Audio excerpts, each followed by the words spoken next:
live on YouTube. Sorry, you guys, sorry. We were live on Twitch a bit earlier. We were streaming the D23 showcase over on Twitch. I would have gone live with the showcase on YouTube as well, but I was editing today's Dreamsnap tip video up until the last moment, so I didn't have time to set up a YouTube live stream, because I always do a thumbnail for those, and I scheduled them. I did not have time to do that. I had like 5 minutes to be here for the showcase. But the showcase was awesome. What we saw at the D23 panel, they revealed some very big things concerning the next couple of free updates. And then for the next expansion we're going to have, it's going to be underwater, which we were all expecting. And also some above water cast with the inclusion of Jack Sparrow, which I don't think a lot of people were expecting. I think for other villagers, I think there's a very high chance we'll see like Nemo and Dory potentially. But yeah, I'm very excited. I'm very excited. Ratch and Famous, thank you for the 100 bits. ABC, thank you for the 100 bits as well. And Jen, thank you again for the 369. Much appreciated, much appreciated. Getting very close to today's goal. 340, 3439 on the board. Very nice. Thank you, guys. Now, the YouTube video for today, the tip guide, is uploading right now. So this week's Dreamsnap tip guide, while I'm doing y'all's reviews, there will likely be some points where I'll reference the video and say I would check out the video for more information on this. And then, you know, after the stream or like after your review, you can check out the video and see what I'm talking about. There's a lot of things we clearly define there. So I would definitely recommend checking out the video. I'll let you guys know as soon as it is officially published. And with that, let's go ahead and dive into the snap reviews. Don't worry about it, Saturday. We're only going to be able to do about an hour of reviews. And if you're not getting a review, I wouldn't really worry about it. You know, there's also going to be reviews on Monday and Tuesday. My recommendation for you, Saturday, would be to watch my guide video on the challenge. I think that's going to be a bit more important than, like, checking out, you know, the reviews for other people. I mean, it is good to check out the snap reviews for others as well. But I would say the priority there would be the new video when it's done. So it should be done soon. All right, first things first, we got the theme, right? This week's challenge is called Getting Artsy. It states, create an artist's workshop where creativity flows free. Show off sculpted pieces, sew magical outfits, or paint enchanting works like Rapunzel. Express yourself. So, what is an artist workshop? Well, if we look at the defining factors of an artist workshop, an artist workshop, often called an atelier or studio, is a room or building where a lead artist, students, and helpers work together to make art. Okay, and then there's some key features of an artist workshop. It includes a workspace, a place filled with tools like paint, clay, wood, or heavy machinery depending on the craft. Teamwork. A main master artist works with students and paid helpers to finish big pieces. And learning. A school setting where younger people learn skills by watching and helping the master. So all of these things can apply to an artist workshop. Now, does that mean you absolutely have to do a room or a building like these snaps, right? Do you have to do these? Whoops. Whoops. Whoops. Where are the... There they are. Do you have to do workshops like all of these players are? Well, the answer is you don't have to do this to get 4K. You see, there's a lot of voters out there that don't really read the theme. They just submit random selfies. If you're lucky enough to get those voters, the one thing they're going to read is the title. So as long as you are getting artsy, you'll have a chance to get 4K. However, I do recommend taking the workshop portion seriously. I do recommend it. I think that's the more competitive play. Again, you don't absolutely have to do this to get 4K, but here's the thing. You got to think of it like you're on a boat and the advice is a life jacket. There's no guarantee the worst case scenario is going to happen on the boat. Just like in Dreamsnaps, there's no guarantee that you're going to get picky voters that are looking for workshops. But there's always a possibility of the boat sinking. And there's always a possibility of getting voters that are actually looking for these clearly defined workshops. So while there will be plenty of snaps in the 4K range that don't feature a workshop, as long as the character is getting artsy, I do recommend making a workshop. What has helped me be very successful with Dreamsnaps is always going above and beyond with the theme. That way, even with the pickiest voters, and even up against people that captured the theme exceptionally well, I still have a great fighting chance to capture the vote. And that's one of the reasons I've been super consistent with my Dreamsnaps. You're not running any risk at that point. Again, if you're really opposed to doing a room or a building, you don't have to. Just make sure you are getting artsy and make sure it's a beautiful scene because you still want it to be competitive. But my recommendation would be to highlight that workshop.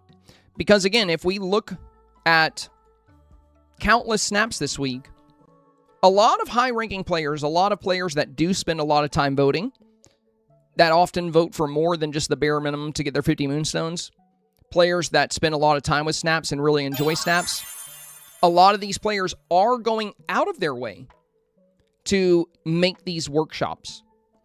So, and that doesn't mean your picture can't still be beautiful, right? There's ways to make your workshop where you can still have a ton of beauty. There's a lot of really fun ways to go about this. Now, you can do indoor, you can do outdoor. But again, I do recommend a clearly defined workspace. And I would aim for a building a room scenario, just so that you can really highlight that workspace and close it off from the outside world to showcase that this is your workshop. You could take the approach of like, oh, the workshop is me teaching a few people how to paint in this beautiful field. Yeah, that could work, but not everyone's going to interpret it that way, as seen by a lot of submissions out there are building the workshops. And people are going to be inclined to vote for and choose what they feel the challenge is referencing. So you can get both voters. You can get the voters that are very picky and that are looking for workshops, and you can get voters that are just looking for a beautiful scene if you can find a way to capture both. So that's my recommendation. That's the way to maximize your competitiveness this week. Again, not required for 4K. It's just a life jacket, guys. It's just a life jacket. All right. The challenge also mentions Rapunzel. In today's Dreamsnap guide, which will be airing soon, I did provide a very good breakdown of like how to capture Rapunzel in her painting animation. I also provided some really good storytelling opportunities. Now, another thing is that there's an or here. You know, the challenge says show off sculpted pieces, sew magical outfits, or paint enchanting works like Rapunzel. So you don't have to sculpt, sew, and paint. You could just do one or the other.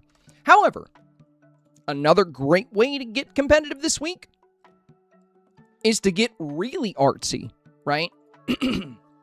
So if you do build a little workshop, why not highlight all of those things? Why not have the enchanted fabrics? Why not have the sculptures? Why not have the painting? Why not even include other forms of art like music, right? There's some really fun ways you can play this challenge up in a very competitive light, where you're getting exceptionally artsy. You have the workshop. The only thing I would be sure to include in this example scene that I've made, because this is not a finished scene, would be villagers, right? There's also the teaching or learning aspect to artist workshops. So, you know, I would have like probably Rapunzel here, maybe painting in the doorway. And then I could do smaller villagers like Vanellope, given the big eyes up at like what I'm working on here. She could be somebody that's here in the workshop learning. We could do another villager over here if we wanted. Maybe have an animation where they're interacting with the lantern, right? There's a lot of really fun ways to play this up. And this glowing spin here, little thread spinner, this plays into the theme as well because it says, sew magical outfits, right? Well, if you're going to be sewing magical outfits, it would make sense that you would have magical thread, right? So, like, magical. It also just has a great beauty element to it. We also talked a lot about, you know, how to play up motifs. There's a lot of great things you can do with this week's theme. And again, indoor and outdoor good. Another thing we talked about, the benefit of indoor would be lighting. You can do some really cool stuff with your lighting. You can also do some really fun stuff with motifs outside of your canvas. Like in this scene, we're using the goose pose. And we've given ourselves a paintbrush. It's actually a broom from the Wishful Thinking Star Path, but it has a paintbrush shape. And we're actually showing the avatar painting. Now, if I were to submit a scene like this, I would probably have Phil and Hercules over here kind of judging the statue. Maybe even Flynn showing it to them like, look at this. You know, like maybe Flynn made it, you know, like he's in the workshop learning. There's a lot of opportunity here for storytelling with villagers. Anyway, now you guys have a good idea of what we're looking for. So with that, let's take a look at our first snap here from Robbery in Progress. Beautiful scene here, Robbery. Beautiful scene. I love the painting here. You did a great job with your backdrop with the walls. I like the rug down here at the base to give some different texture from the Main Street path. And I actually talked about these items in my video. This alchemy shelf, these look like little paint bottles, which is fantastic. And on the edge of the uncrafting station, these blue bottles look like little blue paint bottles. You also have threads and the outfit planning, like the little outfit planning table here and the mannequin. So you're highlighting both painting and working with magical outfits. You know, you're doing both. Outfit is really good. Makeup is really good. This open backdrop back here is amazing. And it even looks like you guys are doing some photography back here with these lights. So you have like photography and outfit design and painting. It's all, you know, very cohesive, very strong, beautiful lighting here on the avatar. I think this is going to perform very well.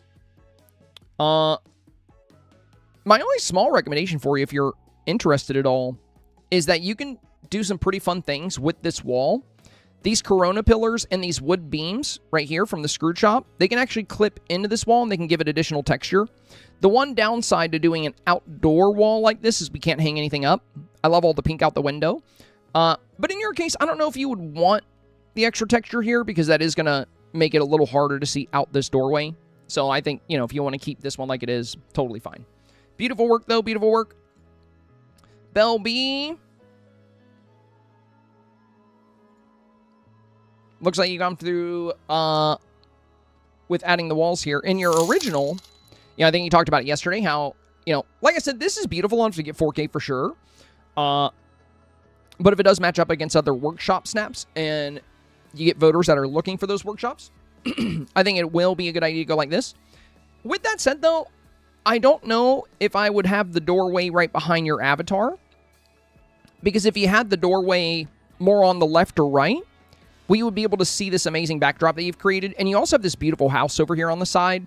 So if the doorway was more like here, we would be able to see this gorgeous house. And you can always move some of the statues over there too. But yeah, the fireflies are great. The magnolias kind of coming into the wall here look really good. It's an absolutely beautiful and enchanting scene. Lighting on the avatar is really, really solid. Great motifs here on the painting. Overall, very, very solid work. And what I mean about having the doorway more on the side is it's going to allow you to really play up that depth of field and like what you have in that backdrop. But it's going to be harder to sell that if the avatar is in front of it. We do get to see some of it, though. We do get to see the sculptures out here. We do get to see the bunny. We do get to see this bird in this little windmill. So it's still a beautiful scene. I'm not saying you absolutely have to move the doorway. Just that if the doorway were shifted a bit, which would require you to move around some other things, we would get a really good view into the depth of field here and into the backdrop. Beautiful scene, though. Beautiful scene. Highly competitive. Jingle bells. I'd like this theme more if we didn't just have a similar one a couple of weeks ago. I thought the same thing when we got this theme. Also, when did you change your name to Hingle Bells? You put a H in there. I thought the same thing. As soon as we got this challenge, I immediately thought about Crafted with Care. Because for Crafted with Care, a lot of people did snaps like this. A lot of people did painting, like, workshops. But also there was more trade focuses with Crafted with Care. A lot of people did, like, blacksmiths and, like, woodworkers. This one, I think, works much better with painting. Overall, very solid. I like that you seem to be the head artist here, kind of like the coach. I love the outfit, like the dreads. That's a very good artsy look. And then you have the new headpiece on here, which looks great. Lots of color there. And I like that you're kind of, you know, coaching Flynn over here, who is... This is such a fun motif to use. Like, Flynn's trying his best, and he's like, what's wrong with it? Meanwhile, Rapunzel's painting like a true masterpiece. And I love the storytelling here. How Rapunzel's painting the castle, and you feature the castle in the back. Like, that's such a good touch. That is so clever. You have a nice big gateway here. So you really minimize how much impact these walls have, which is really nice. Some great trees on the outside of the wall, like the willows. And then we see the paints here. We do see a little pottery mixing stand here, so we get multiple different forms of art. We have sculptures. We have these little teacups that you guys have made or painted. And then we have, like, the painting itself. And, yeah, I love the storytelling aspect here. It's kind of like you're the head artist and you're kind of coaching. Rapunzel's a great learner. Flynn, he's trying his best. Lighting is really good. Definitely nails the theme overall. Very solid, very solid. And, again, I just love the touch of Rapunzel's painting being kind of mirrored in the backdrop. I think that's super clever.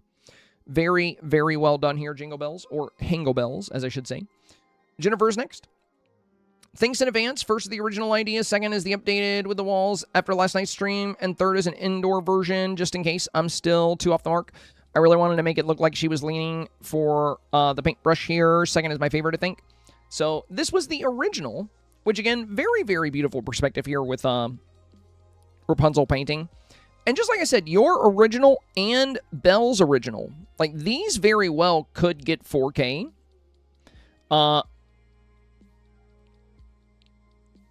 As I was stating with these, you know, just in case you end up getting voters that are very... Because a lot of people are. Like, we counted it yesterday before anybody even got Dreamsnap advice from me, really, about this challenge. We looked at our review forums, and I think we had, like, about 30 uploads so far, and about 26 of them featured a room or a outdoor building workshop. So with such a high percentage, and most of the people here are 4K earners, and also most of the people here probably vote more than your average selfie submitter. So if that many people are taking the challenge in that workshop direction, I do think it's a safe play to go in. And it can be just as beautiful as this. You know, as we saw with some of the workshop builds, like, they can be absolutely gorgeous.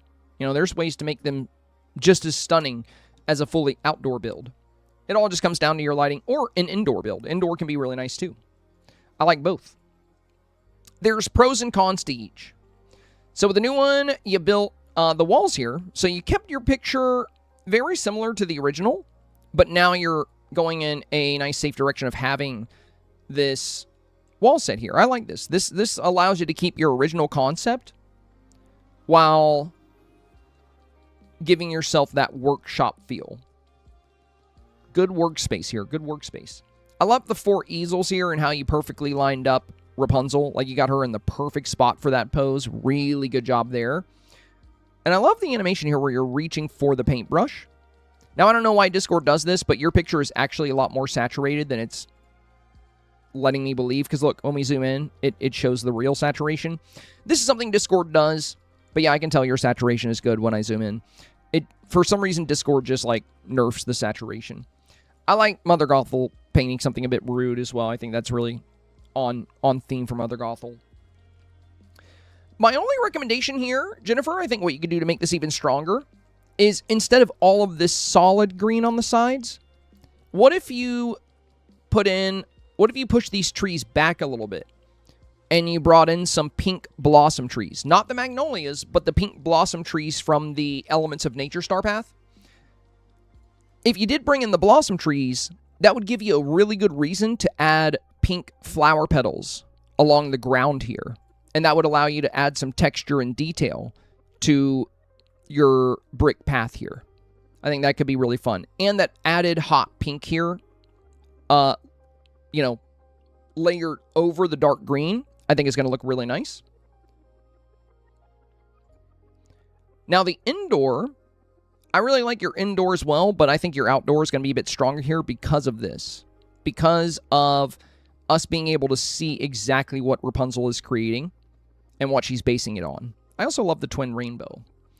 So this one's fun as well. And I think this would still have a good shot at 4K. I really like Gaston's painting. That's hilarious. And I like how they're all trying to paint. The storytelling is really fun here. I really like that they're all trying to paint Tramp here. The only downside is since Rapunzel has her own easel, you know, she's just kind of painting something completely different, which is why I think your indoor-outdoor concept is likely the strongest here. Very fun, very fun. But I do think that added hot pink on the sides would give this more color as well. And maybe if you have if you do happen to have the wishful thinking greenhouse walls, I would keep this wood beam here, but maybe connect the greenhouse wall to it on this side and on this side. That way you can have walls with like a bit more detail and texture. And they'd also look like windows, and we can see out of them a little bit here on the sides. It would just add, it would downplay how much brown we have on these outer edges. Beautiful work, beautiful work. Jennifer, thank you, my friend, thank you. Thank you, I have the pink trees, but I don't have the greenhouse walls. Oh, don't worry about it, don't worry about it. You know, it's just a fun option if you did have them. I mean, what you could do if you wanted to add some color in here, you could always take, I don't know how much space you have on the left of this, but you could take some of those pink trees as well, the same one, and have some of their branches come in here. That way, you know, just be careful not to cast a big shadow on your cast. Like on the left side you could, because the sun is back into the right, so if you put some of the pink branches here, they're not going to feel like, it's not going to cast a shadow here. And don't worry about it on this side. So maybe just some pink branches here, just add some hot pink to this side here. Like in the example scene we have here, you'll see I'm playing up those pink branches quite a lot on these walls, just add some extra color. And I try to make them look like vines that are growing inside of my workshop.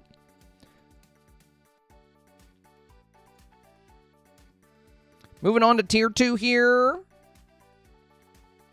Here's my set for this week's challenge. I have a daylight and sunset.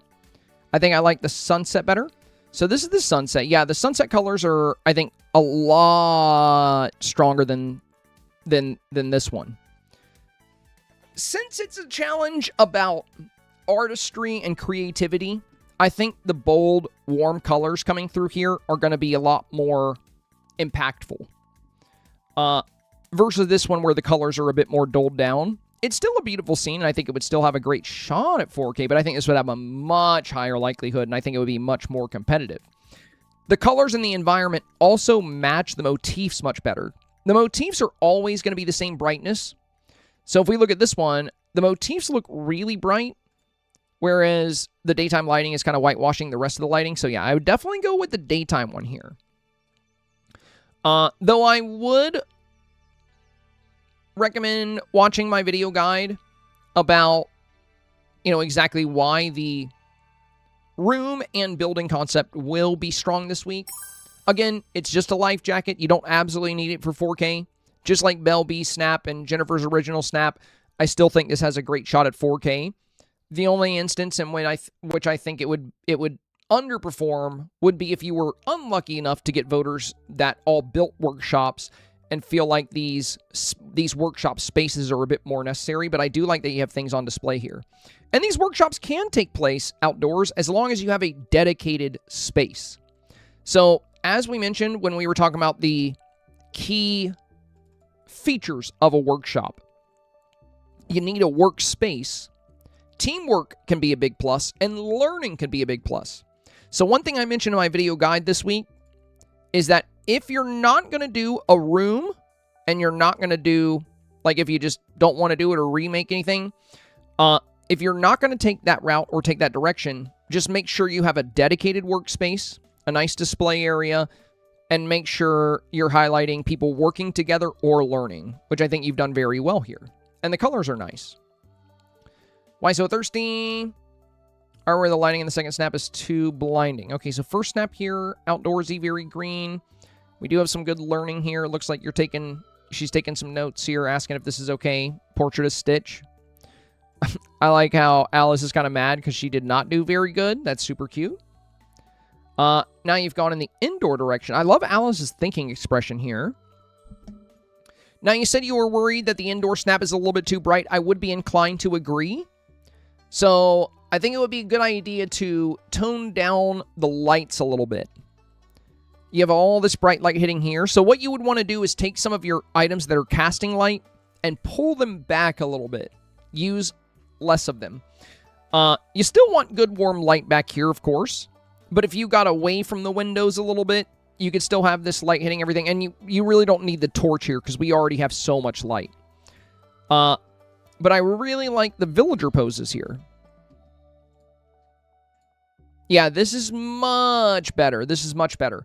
What's really important here is since you're using this motif, this kind of colorful motif, it's not gonna balance. You know, look at how bright everything is, but there's like no light hitting the motif because motifs don't work that way. They go on top of the photo.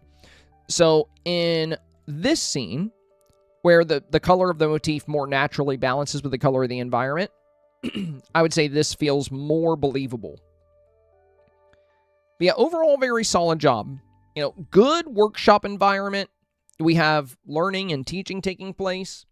Very solid. I like the art on the walls as well, and I think you've done great with the lighting in this revision.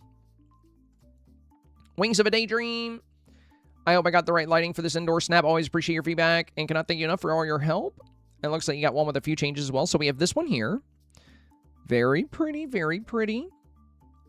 So we have some sculpting, some magical outfits. I like Cruella back here.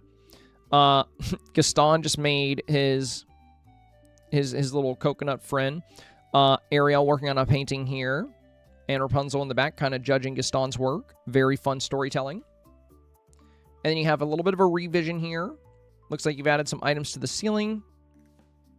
We got some great light casting in the back.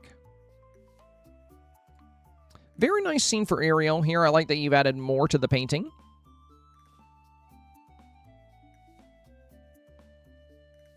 Yeah, overall, Wings, I would say really solid. I like in your revision here, you've added a little extra detail to the top here, to the ceiling.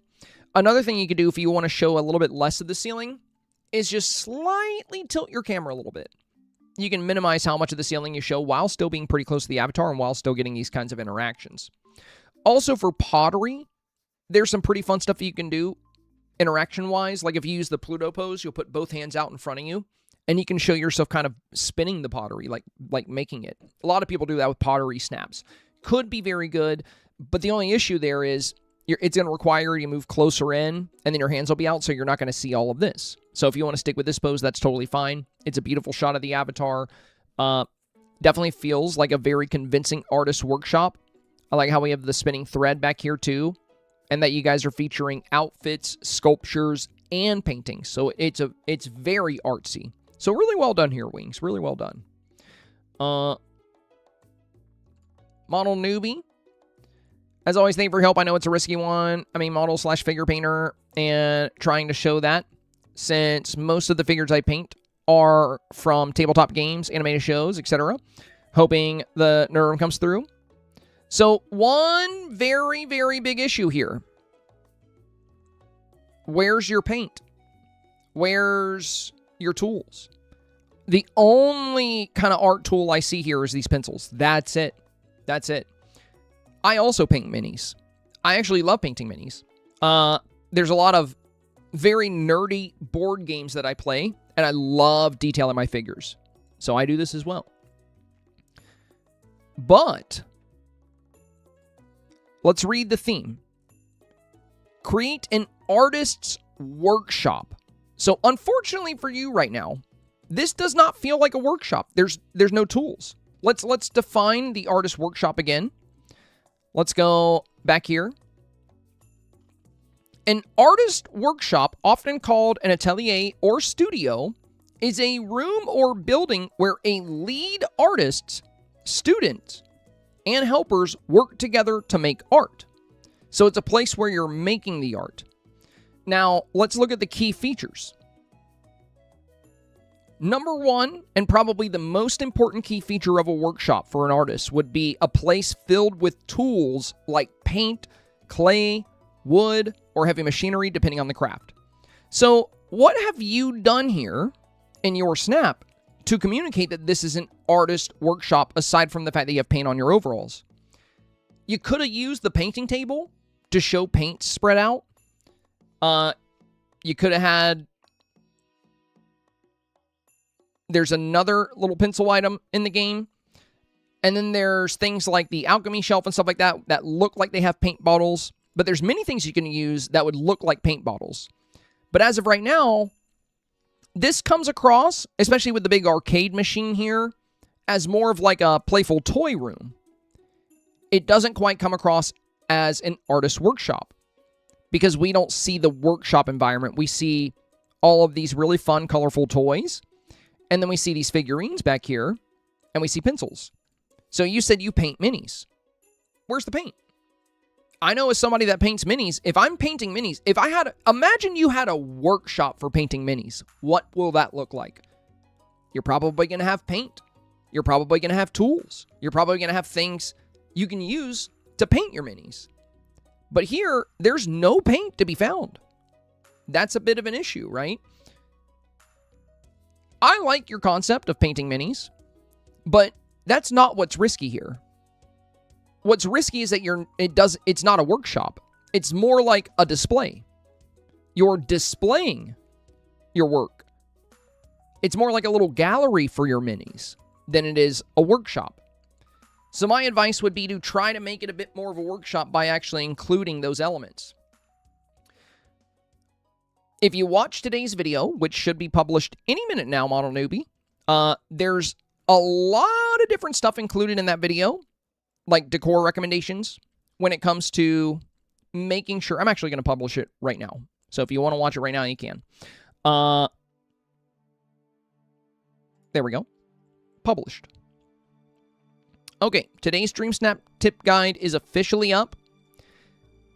And another thing I want to mention to you here, Model Newbie, is when it comes to an artist workshop, people also see that as not only a place where you're creating art, but also there's typically teamwork and learning. Now, you don't have to have the teamwork and learning, but it will be nice and competitive. And again, I want you to kind of look at your competition here, right? Which that's what other snaps are, if you get matched up against them. Look at how many people are doing a great job utilizing villagers. Like, you could showcase a bit more of a room. And you could have the paint here on the side and a mini on a little table right here.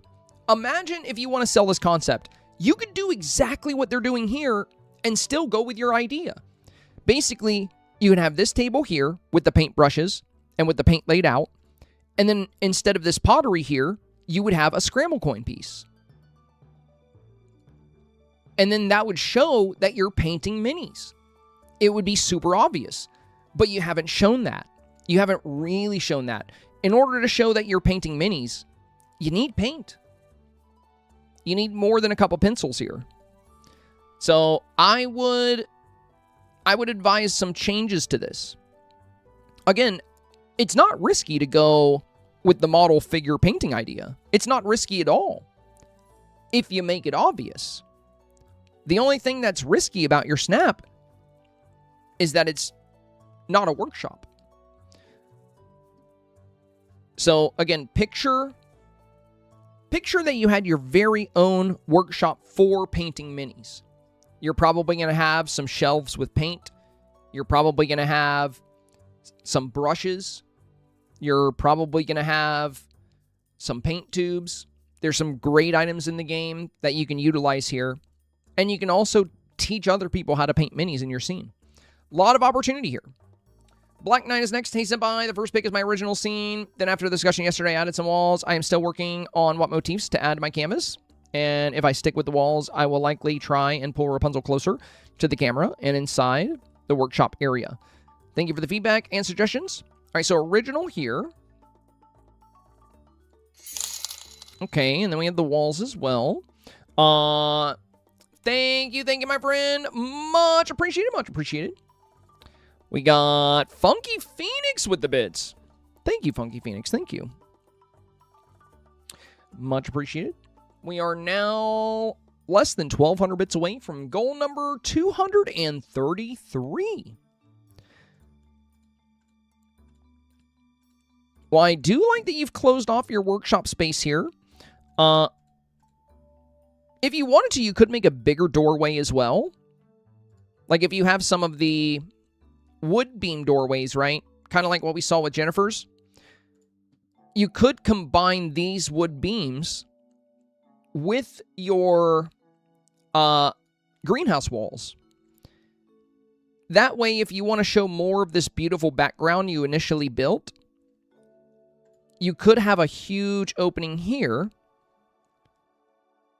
Or you can have it stretched down to this side. Like you can have the opening from here all the way to here. Of course, that is going to make it to where you don't have the best space for like your fabrics and stuff. But I do love the addition of the fabrics and the addition of the sculpture.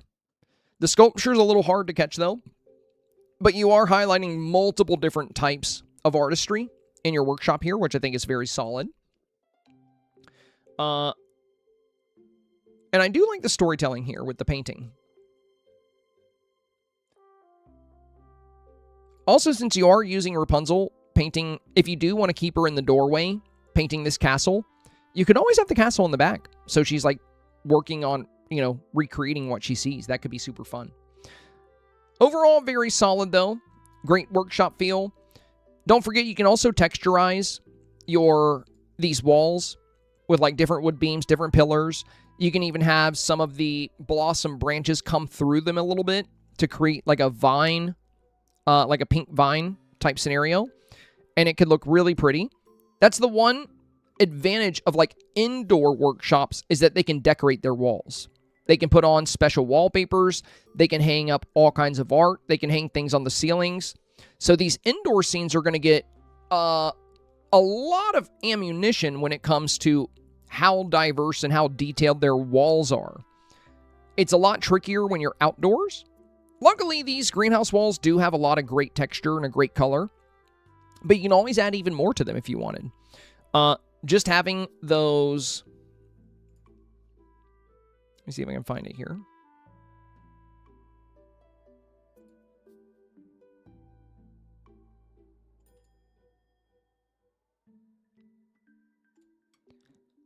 Just having some of these branches kind of come through, or placing tall items like this lantern with the little flower basket here, can help you add some details to the upper portion of this wall, as well as the details on the lower portion of the wall with things like shelves or fabrics.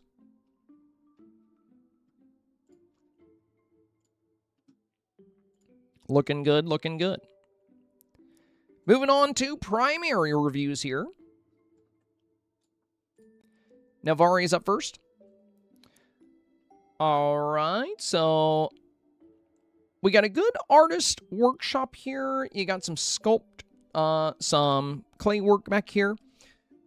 For the pottery, there's a clay baking stove as well. I mentioned that in my video. So since you are molding pottery, the baking stove, I think, would be really nice too. Yo, thank you for the membership. Appreciate you, Willow. Appreciate you. I think we had somebody else renew their membership as well. Might have been Caroline. It was one of you guys a bit earlier. Oh, it was Camille. It was Camille. Oh, dang. Camille with the tier 2. Thank you, my friend. I guess they're finally live. All right. Well, you guys, FYI. So it looks like the... Ashes, how do you get so many villagers in your house? Thank you for sharing the video, Samantha. I appreciate it. So for Willow and Camille, I greatly appreciate the Tier 2 memberships. Just so you guys know, I still have to set up the Discord role for that new membership.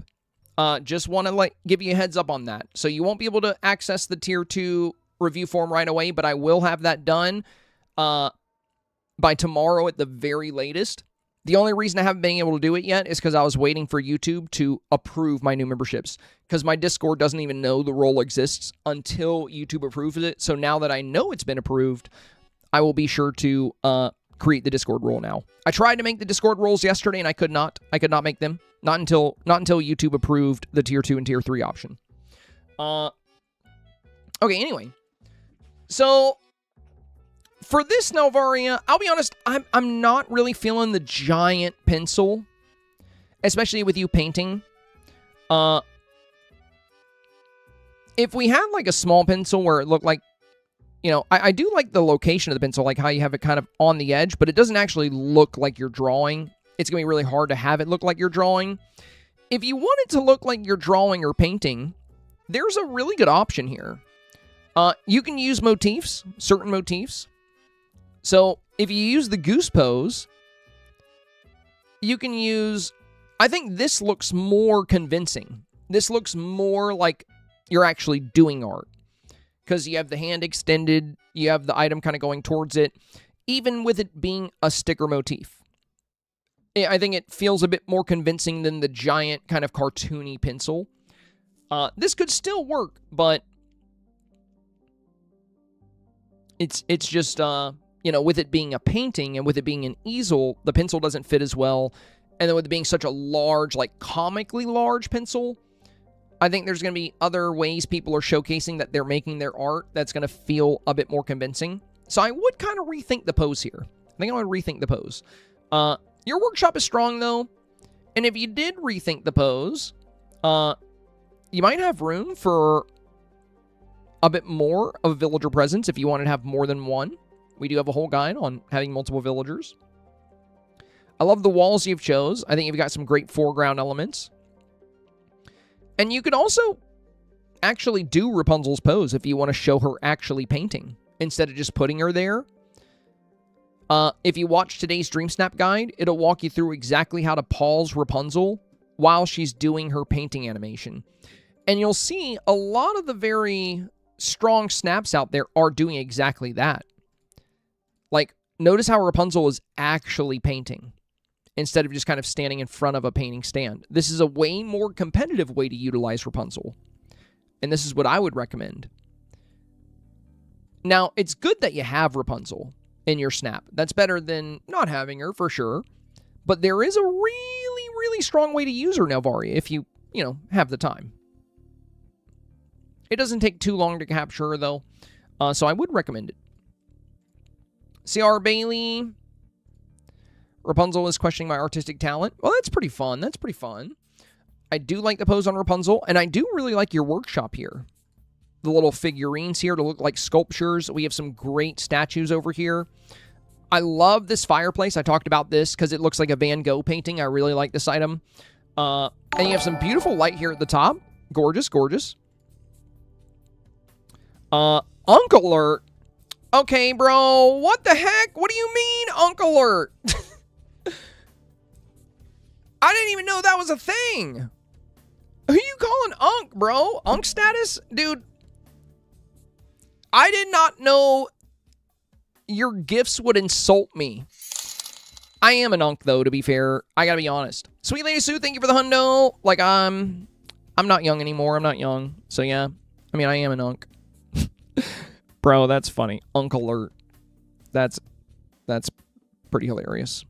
And thank you for the jewels, my friend. So that's 200, and that's the equivalent of 220 bits. We'll put that on the goal as well. Thank you, thank you. Getting very close to today's goal. So 39.69 plus 220. We are now at 41.89 on the board. Let's go, let's go. Quick update here.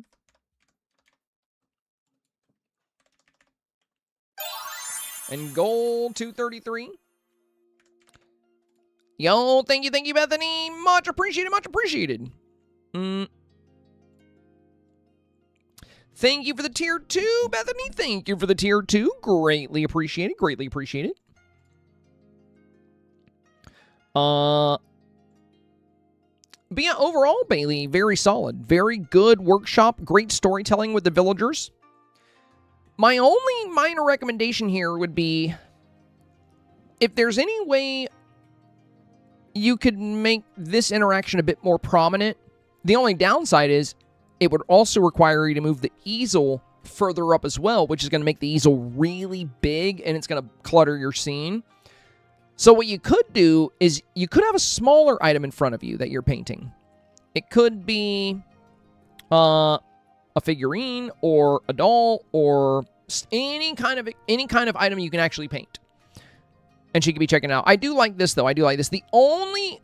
I would say keep this, but if it doesn't end up performing as well as you'd hope, it's just because voters often gravitate towards snaps where the avatar is very prominently featured. We see that every week. Snaps where the avatar is, you know, towards the front of the scene, on average, tend to perform much better. It doesn't mean it's the only good option. It doesn't mean it's even a better option, in my opinion. It's just what the voters choose on average. This is just what we see in 4K more than anything else. And I think the big reason why is because a lot of voters are on small screens. There's people on Apple Arcade, there's people on Switch. And when you're looking at two Dreamsnaps, and one, you can clearly see the makeup and the design, and you can see the expression really well, everything stands out really well. And it can help, it just helps the Dreamsnap draw the eye a little bit quicker, and that's why being so close to the camera is so powerful. Again, I'm not saying it's better, I'm just saying it's more commonly seen in 4K. As long as you're aware of that. But I love your snap. I really like this. I really like the storytelling. And I understand why you're far away.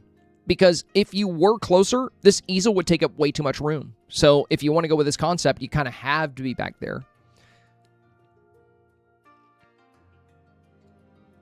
Lighting is really good here, by the way, Bailey. Good job, good job.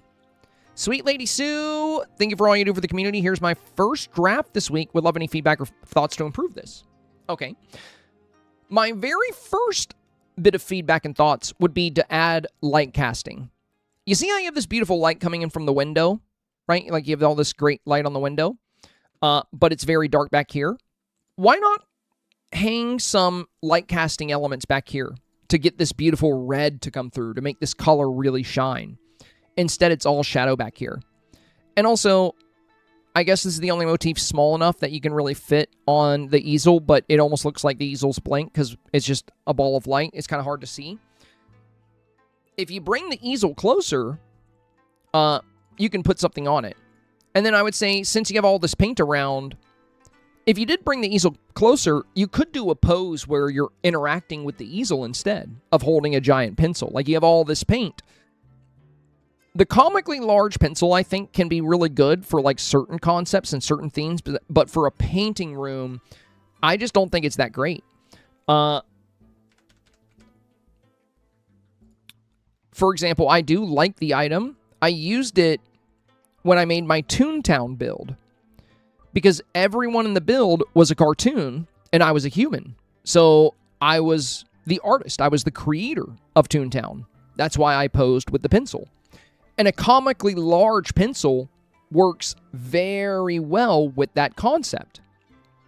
But since you have a painting studio with all this paint around and an easel, the pencil, yeah, it ties into art, but I think there's more competitive poses you can do, is my point. So yeah, I really like the pencil for something like this. When, you know, and we're even creating our own little side characters here.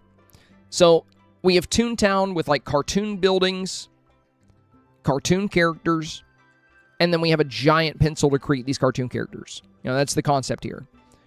So there are use cases for this comically large pencil that are going to work really well. But in the case of this snap, I'm not saying it's a horrible choice, but I do think there's some other things you could be doing here that would be so much better. Like if you were to bring this easel up, it would be closer so you can put an actual colorful motif on it. And then you could also perform a pose where you're kind of taking a step back to look at it. You can do a pose where you're actively painting it. There's a lot of fun poses to experiment with here. And I would definitely try to get some light in the back of your room. If you get the time, Sweet Lady Sue, be sure to watch today's Dreamsnap guide. I just published it. I actually talk a lot about indoor lighting. And then I also reference my 5 lighting tips video and why it's going to be super helpful this week. So if you're going to go indoor, I've actually never had an indoor snap get less than 4K. Not even once. And I've done a lot of them. And I would say the biggest reason why all of my indoor snaps have been successful is because of lighting. Lighting is just that important. It is super important. So you're doing a wonderful job here with the light coming in from the window, but we could do so much more here. These candles, they never cast light, only tiny glows. And if we had light casting in here, the colors on these drapes would show really well. The paint color on the windows would show really well. We would get more warmth in the shot. So I would consider checking out those video guides. Pluto's Mom is next. Thanks again for all your help last week. Going with the popular idea this week and sticking with the painting and Rapunzel part of the description. I think it'll be a very competitive week, and I'm considering trying a different direction. But of course, any advice on what I have is currently appreciated. So here's the thing. My advice for you, what's really competitive with Rapunzel is not just including Rapunzel. It's not just the Rapunzel painting thing, right? That is kind of a trap. That's looking at it as very watered down. What's actually competitive with Rapunzel is how you use her. So it's not just the Rapunzel painting thing. The entire reason Rapunzel is so good, even if the challenge didn't mention her, is because she has an animation where she literally paints. She holds paint in her hand or on her arm here and strokes her brush against a canvas and paints a beautiful scene. This is why Rapunzel's so good. Even if the challenge didn't mention Rapunzel, she would still be in tons of snaps this week doing exactly this. As I commonly mention, Dreamsnap performance is not always about the amount of time you put into your snap, it's the amount of thought. It's how you strategize. And this is big strategy right here. This is big brain movement. These players said, okay, this is a challenge about getting artsy. Who's an artsy villager, and can they actually show that they're getting artsy? Bam. That's why so many people are going in the Rapunzel direction, because it's highly competitive. But if you're not using it this way, you're only getting a watered down portion of its value. Now, the other thing is, just because you're doing the painting direction, if you really want to be competitive, you could do painting and Rapunzel and sculptures and sewing. You could make an artist workshop where you guys are getting exceptionally artsy. That's another thing you see a lot of very competitive players doing. Players that consistently get really high ranks seem to be including multiple different aspects of artistry. Like in this one, we have the fabrics. We have the sculpture. We have another sculpture. So we have painting, sculpture, and fabrics, right? A lot of different types of artistry in just one snap. When we look at artistries, we see Rapunzel is painting here. And then we see that they're planning outfits on this drafting table. And then we see different paint bottles here. So we see multiple different types of art. So if you look closely at a lot of these competitive snaps, it's a whole lot more than just painting and Rapunzel. Again, for 4K, it's all about strategy. If you really want to win those 1v1 votes, the key is to impress your voter. To have them say, wow, both of these snaps are good, but yours went really above and beyond. Not only did you showcase Rapunzel and do some painting, but you actually took the time to show Rapunzel painting. And not only are you guys painting, but this workshop has sculptures and clothing. You guys are doing all the art, right? That's what we mean by strategy, by competition. And that's what you see a lot in the higher ranks, right? You see people going above and beyond with the theme. So I would say, and also for your walls, instead of these like kind of blank white walls. Like, look at all the paint splatter on your window, right? You have all this paint splatter, but somehow these walls are like completely crisp and clean. These walls would make sense in a gallery, but this is a workshop. And if paint is really being splattered everywhere, why are the walls so clean? So what I would recommend for a scene like this, Pluto's Mom, would be colorful walls, where the paint could kind of blend in a bit more. And to highlight what I mean by that, we'll take a look at the walls we're using here. So we have these very colorful walls with all these paintings on the walls themselves. This way, the painted windows feel very natural here. It's not like a clean white wall. And you've been watching my snap reviews for a while, I think. So when you are watching the snap reviews, you've probably heard me say it's a good idea to minimize white, right? White kind of absorbs the color presence out of your other colors. So you want to use bold colors when possible. So for your scene so far, I would definitely move away from the white walls. I would use something else. I would consider just how competitive Rapunzel could be. And I would also choose to do a pose that kind of interacts with your environment a little bit more, rather than having this giant pencil just clip through your hair. If you look at a lot of the top performing players, I know I keep saying that, but you're going to see that they're kind of interacting with their environment in unique ways. Let's look at Robberies. You see how in Robberies photo, they're using the new broom pose, but they're intentionally leaning on this easel with all this paint covering their outfit, as if to say, I'm finally done with this beautiful portrait, with this beautiful project. And we can see who they're painting back here, right? They're painting Mulan, and they have Mulan. They just finished. So look at the way they're interacting with the environment. Look at the story they're telling. That is what I mean by thought, by strategy, by competitiveness. This impresses the voter more than, kind of being there and posing with an item that kind of works for the theme. You see what I mean? So, like, yeah, it's a giant pencil, which ties into art. And yeah, you're wearing artist overalls, but you're not really interacting with your environment in any kind of unique way. But you could be. You could be. So my advice for you would be to really think about the strategy in Dreamsnaps, because if you can put thought and strategy into your snaps, you should see a big increase in performance.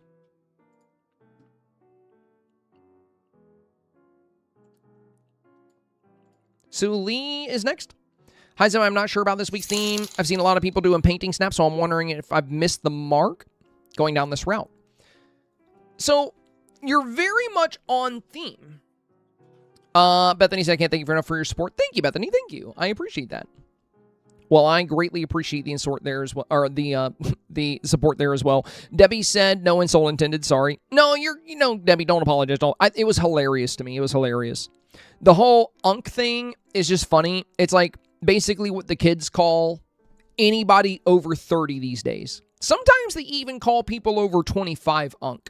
Basically, it just means you're an old head, right? That's all that means. So I thought it was hilarious. Debbie. Please don't feel the need to apologize. I was laughing about it. I am an unk. I am. The kids can call me that. It's totally fine. I'm an old man. So, Suli, the thing is, I don't think you missed the mark at all, right? The challenge mentioned you could do pottery. It mentioned you can do painting. It mentioned you can do fabrics. I've seen some snaps that are just fabric studios, right? Like just fashion studios. I think you've done a really good job on a pottery scene here. Also, your colors are a lot better than it's showing me here. When I zoom in, I can tell. In fact, I'm just going to open this in a separate window because it's just not going to give me the real color. Yeah, that's much better. So it's not that you missed the mark. I think this will have a great shot at 4K because it's very clearly a workshop. And you're interacting with your environment. So this is actually a really competitive snap. The reason the painting snaps are so popular this week is simply due to people know how good villagers are to use. People have kind of figured that out, that villagers are exceptionally good for storytelling and that voters love storytelling. And with one of the villagers, in particular Rapunzel, being mentioned in the challenge, and with her having a painting animation, that's kind of what's pushed a lot of people towards painting. That, and we have a very, very colorful set of new overalls that highlight a painter better than anything else we've ever had. So I think people are just kind of excited to use these approaches. But there's a lot of value in your snap. Like I said, you're choosing to interact with your environment. You're telling a story. This makes you highly competitive. Not to mention, you're even showing that you are painting, this pottery. My one recommendation, if you want to be safer with this, would just be to think about a villager you can include. Like, you have this derpy little piece of pottery here that's kind of fallen down. Like, what if you had somebody that probably wouldn't be good at art, right? Like Gaston or Flynn, and they're over here angry that their pottery is falling apart. Their sad attempt. That would showcase, you're over here interacting with your environment and you're telling even more stories with the backdrop. I mean, you can even have something going on over here if you want. But the main thing I would recommend for yours, I don't think you missed the mark at all. In fact, if you read the theme, if you read what it says, this is an exact example of the theme. So this absolutely works with the theme. But a lot of players this week, especially a lot of players we see in the higher ranks, they are doing a bit more storytelling. So perhaps rather than worrying about, pottery might not work because everyone's doing painting. No. People will still vote for this because it's still very obviously on theme. The biggest risk for you is not doing the pottery. The biggest risk for you is the fact that it's very limited on storytelling opportunity. I think there's some really fun things you can do within your workshop. And that's what I would consider. Lil Jim, crafted with Care 2.0. I decided to do a split screen, but should I just choose one thing and stick with it? Thank you so much for going above and beyond whilst you had the storm. Hope the kitties weren't too scared if there was any loud thunder. They did surprisingly good. Okay. So we have some pottery and painting on this side, and then we have like fabric on this side. I like it, but the white ceiling, right? The white wall. Like, look at how warm and colorful this side is. But then the ceiling and the wall here, it just kind of, compared to a lot of other snaps, that's what worries me. Because, you know how it is with white. Also, if you took a light that casts light like this and had one behind you, you'd actually get really good light on your hat. You'd get really good light on the back of your outfit. So I would try to put a light behind you to kind of light yourself up here. I wouldn't forget about the lighting on your avatar just because you're facing away. And there's actually some great examples of workshops that feature multiple working areas. I can show you one from Mushu here that's exceptionally good. Let me see if I can find it.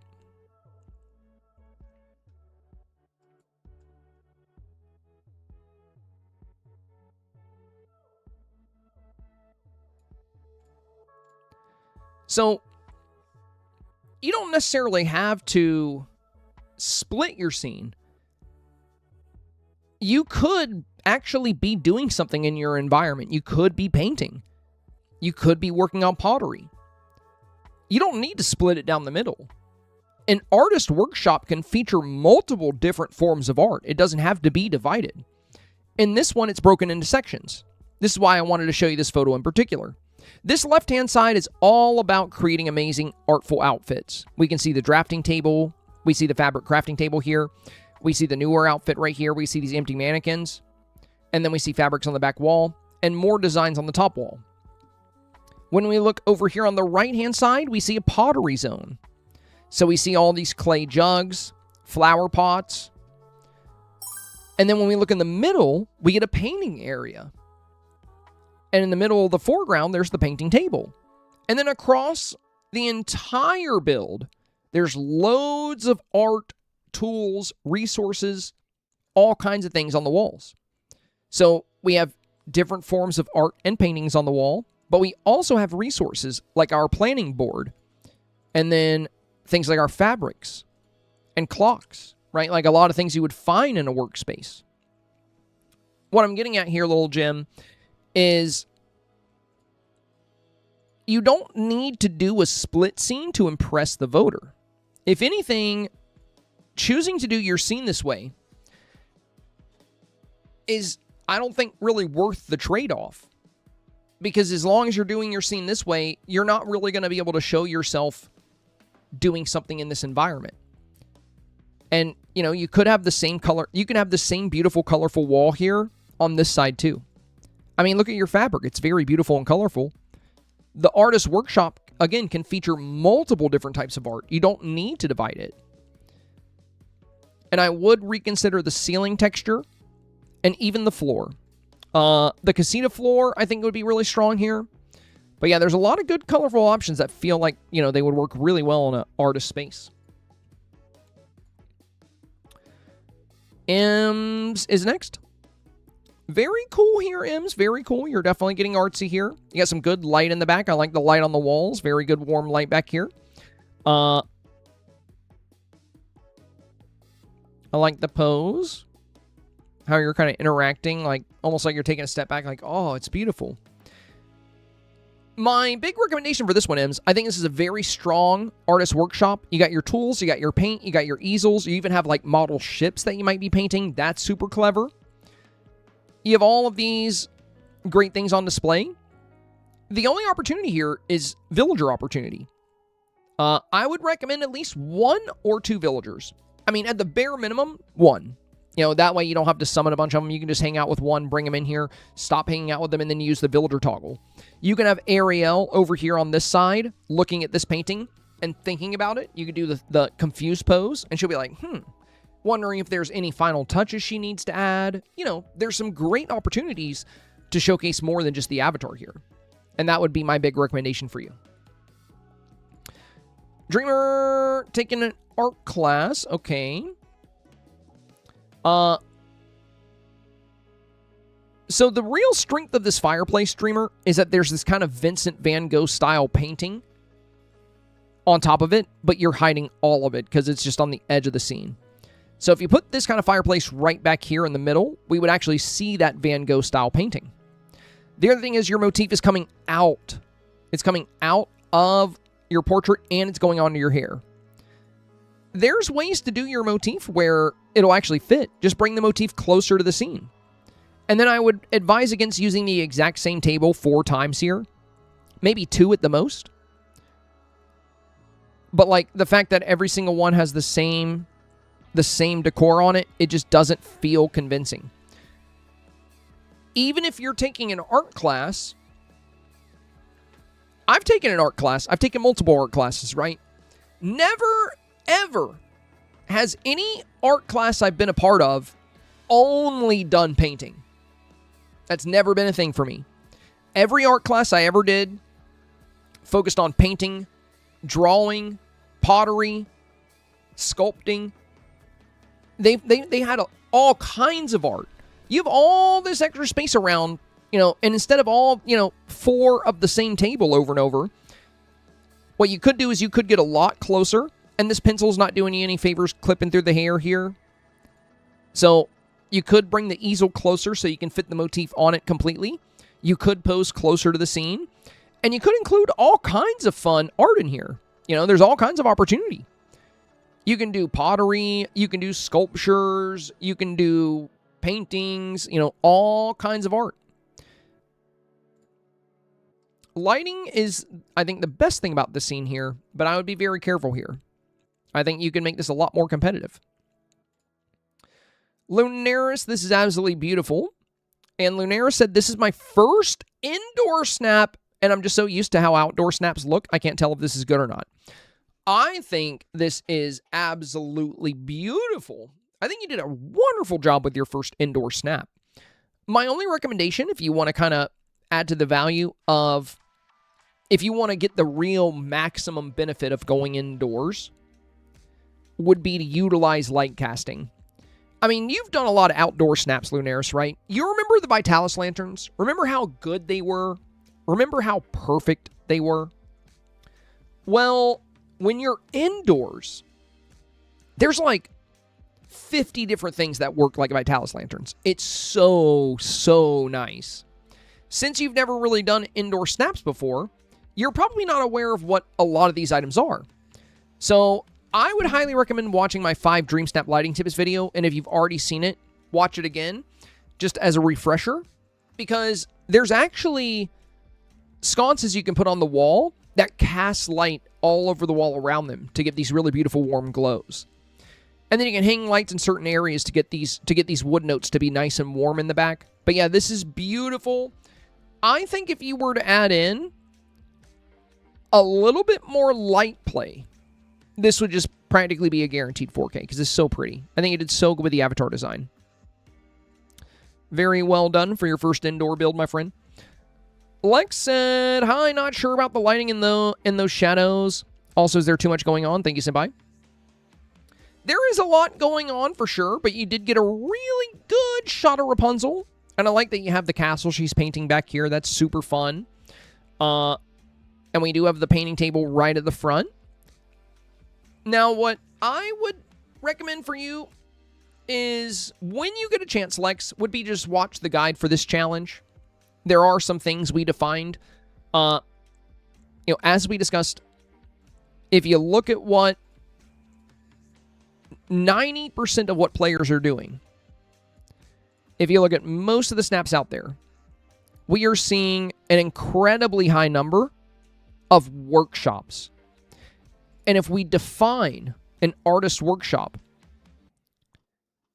it is an atelier or studio, a room or building where lead artists, students, and helpers work together to make art.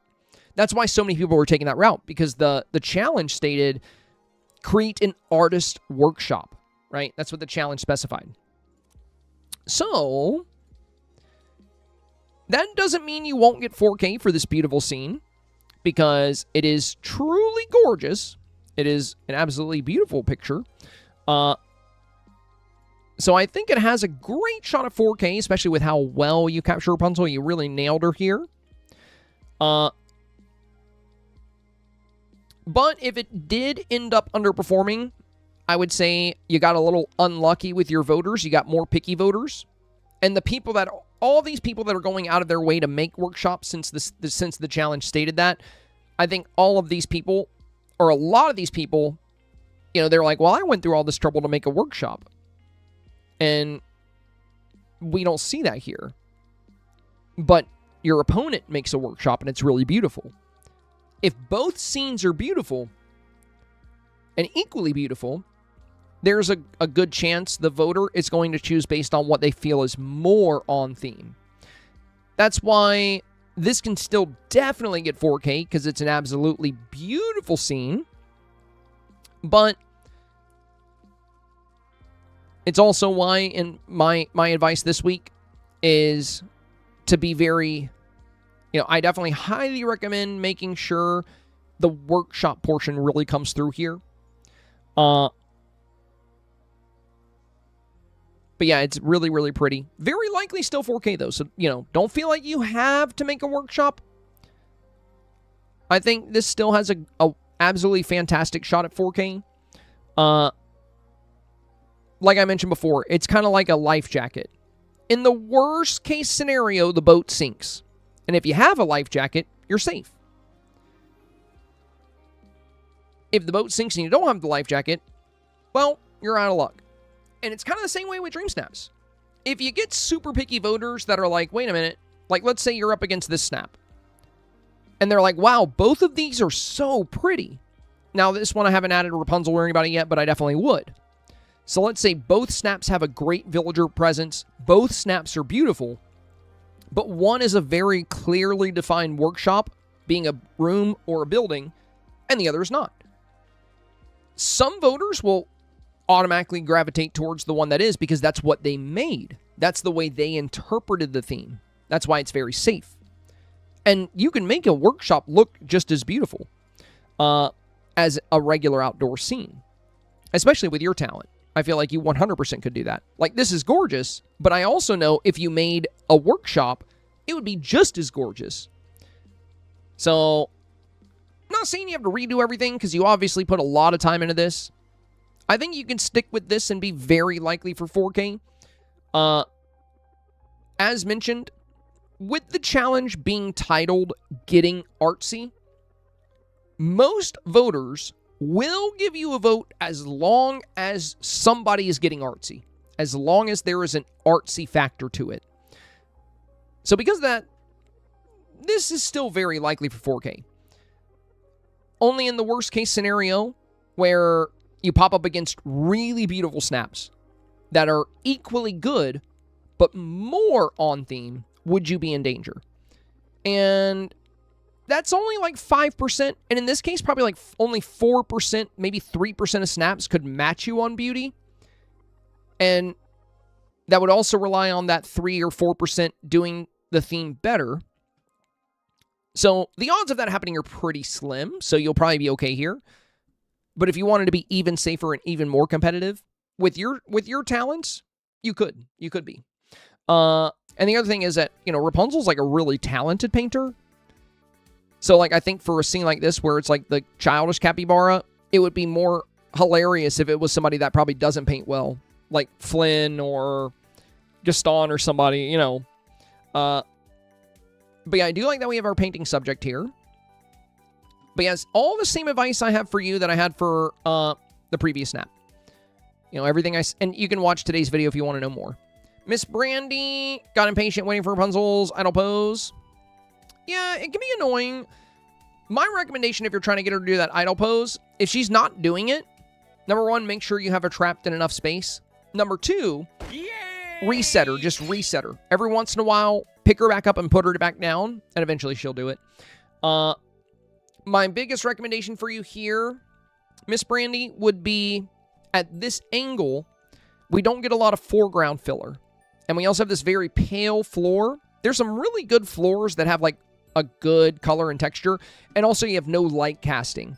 That's a key part of what does so well in indoor builds.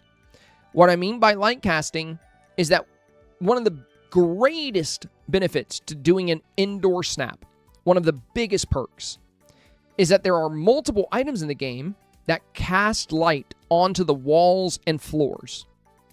That's why we have all this beautiful, warm, golden glow everywhere. This is exceptionally strong indoors. And this is what pretty much all the high-performing indoor snaps have. I would watch today's video if you want to go with the indoor route, and I would watch my lighting tips guide video as well. And I would be cautious with the pale colors. Also, again, the angle. As you know, Miss Brandy, as we commonly discuss, if you look at the 4K range, if you go to Dreamer's Portal and you look at 4K snaps, if you go to my Discord server, if you go to my Facebook, if you go anywhere that you're going to be able to find hundreds of 4K snaps, you're going to see that most of them are playing up the same meta. They have the avatar very prominently featured instead of very small. There's a lot of things that could be even more competitive here, but this could get 4K against the right things. Skylar, also, how long have we been live on YouTube? Oh, yeah, time's about up, guys. It's about time to switch to Pokopia. I'll give it about 5 more minutes. Skylar, beautiful work here, beautiful work. Indoor-outdoor style build. So we got a couple of paintings here. I like the storytelling, you know. Instead of just holding a giant pencil, you guys are kind of talking and laughing. Like you're at art school, you just finish your paintings, now you're just having a conversation. Rapunzel with like her arm out, and you're just kind of giggling. This is super cute interaction. And then we have this workshop that you've built. I do think you have opportunity to add quite a bit on these tables, though. Like you can have pottery. You know, it doesn't just have to be the paintings. But we have like one flower here and like one little cup stand here, and these tables are so big. There's a lot of opportunity for like a lot of small items and details. The other thing would be there's a lot of fun ways to add texture to these walls. That's something I'd also discussed in today's video if you're interested. Takai, fantastic work, absolutely fabulous. I love this. Really good storytelling.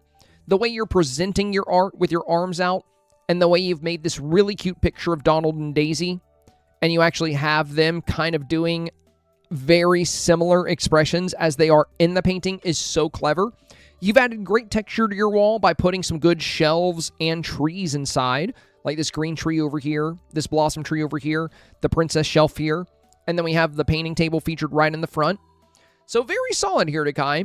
If you wanted to add any other... I also like the mosaic as an art piece here. Like, you can have art on the ground too. And this vase is another art piece. If you wanted sculptures, you can always put one back here. You know, you can have a sculpture in the backdrop. That could be fun. But I don't think this really needs much else. You know, it's looking really solid. If you wanted some pink at the top, you could get some of those cherry blossom branches clipping through the wall. They look like pink vines. They could look really nice there too. Beautiful lighting, beautiful saturation, all around very strong work here, Takai. Great job. Mushu, I've already covered yours as an example because it's so good. I went and talked about it a minute ago. That said, there is one minor recommendation I would have for you, which would be to change the ceiling texture. I think there's some... I think a darker ceiling texture here would balance really well with your lighter walls because you have a darker floor. So there's the casita floor that I think would look really good here for the ceiling as well. But the structure of the snap is very strong. That's like really my only recommendation would be consider some different kind of ceiling. But you got a great shot of Rapunzel. And like I said, when it comes to villagers, I just recommend one or more. As long as you have a villager and you're telling a story with them, that's going to be really good. Now, since you do have Stitch in the picture here, could be fun to have him like laying on the ground over here. You know, as if you were painting him, but now he's wandered off because you can't really have him right in front of you because we have the easel here. But you could throw Stitch in here if you wanted. Could be fun, could be fun. Beautiful work. Well done. Zombie Hazemai, I have these for a starter snap, as always. Thank you for any advice and suggestions. Very cool. I love the painting you chose here. We got the Pluto pose here in front of the easel. A well-defined work environment. We do have, I guess you're kind of playing up the statue like it's Mother Gothel. That's kind of fun. Lots of good color. As for the paintings, I kind of like the Tiana one a bit more. I kind of like this one the most. But since you are featuring Tiana in the painting, I think it would be really valuable to include Tiana in the scene as well. Lighting and color are very nice here. You got some great artistry on display. Though I will say, you know, we've already covered it. If you watch today's video, you'll understand where I'm getting at with this. But I do think snaps that are equally beautiful, that feature the workshop feel, will give this a hard time. So I would be cautious of that. Now, the odds of you popping up against snaps like that are slim. So you can still definitely get 4K with this. Snowdrop, I'm not feeling too confident about this one. Should I pivot to a Rapunzel painting snap? So you don't absolutely have to do that, but I would be careful. Pottery is great. But like the fact that we have honey pouring out of this, but it's also on a pottery spinning table. If you're spinning pottery, it's likely not going to be full of any kind of liquidy substance, right? It's still being made. I would be kind of careful with what you showcase here. You don't want to confuse the voter into thinking that you're making honey. You want it to be extremely clear that you're making pottery. This is all about artistry. It's an artist workshop. So I think that's made clear by your section back here with the clay drying stove and with the baking situation here. And you have some good clay jars. And on these ones, you kind of hid the honey side. But with what you have on the spinning table, I would definitely kind of reconsider that. And, you know, maybe you can take this honey jar and give it to Pooh. You can move him back a little bit. You can give him the honey jar. And That way you can kind of showcase yourself working on pottery while he enjoys something that you finish that's full of a tasty treat. I don't think you need to pivot. I think this totally works. I think this is really clever. I think it's really cute. I think voters will really like the storytelling here. I only recommend a tiny bit of caution on how you're using this spinning table, right? This is for forming pottery. So if you're forming pottery here, it's likely not going to be full of honey. So give this to Pooh and put some kind of, pottery here that feels like it's currently in the works. And you can keep this one here since it has the lid. This one feels like maybe you just painted it. And since you have the paint here, that totally works. But yeah, I would definitely vote for this. It's a very clearly defined workshop. I would just try to refine it a little bit so nobody gets confused. Enchanted Rose says, felt inspired this week. Any advice on getting a good shot of the companion and some help on the indoor lighting? My first time trying an indoor submission. Think in advance. Hope you're having better luck with power. Yeah, it's been totally fine. I wouldn't worry too much about the companion. What I would focus on, Enchanted Rosie, would be a villager. That's going to be way more impactful than a crochet pig. The crochet pig is really cute, but you have like an easel and you have like the painting windows. This is an artist workshop, so you don't really have any of the crochet stuff around. So like, I don't think he's that important. I think Rapunzel would be far more valuable. Or maybe you're painting someone and you can include them. You can have like Stitch here in a painting and then you can have Stitch in your snap. There's some fun stuff you can do. I also advise against simply posing with the pencil and calling it a day. There's way, way more competitive ways to pose where you're actually interacting with your paintings or showing off your paintings. You could do something super duper easy as well, like hit the broom pose while leaning against a painting. Or you can do something more advanced, like the goose pose where you're actually showing yourself painting a picture. There's all kinds of options, but painting with the pencil is very low effort, and could it get 4K? For sure, against the right things. But if you look at the higher ranking players, they're all getting super creative with how they're presenting their avatar. They're putting a bit more time and thought into it than this. And that's what I would recommend for you. How can you interact with the environment? How can you show what you're up to? Like, look at this pose. How they're on the ground. Their hands are coming back from the pot. And they have the paint right here. They're literally showing us exactly what they're making. This is what performs very well. It's the strategy. It's the thought. You don't just want to throw on a pose and call it a day.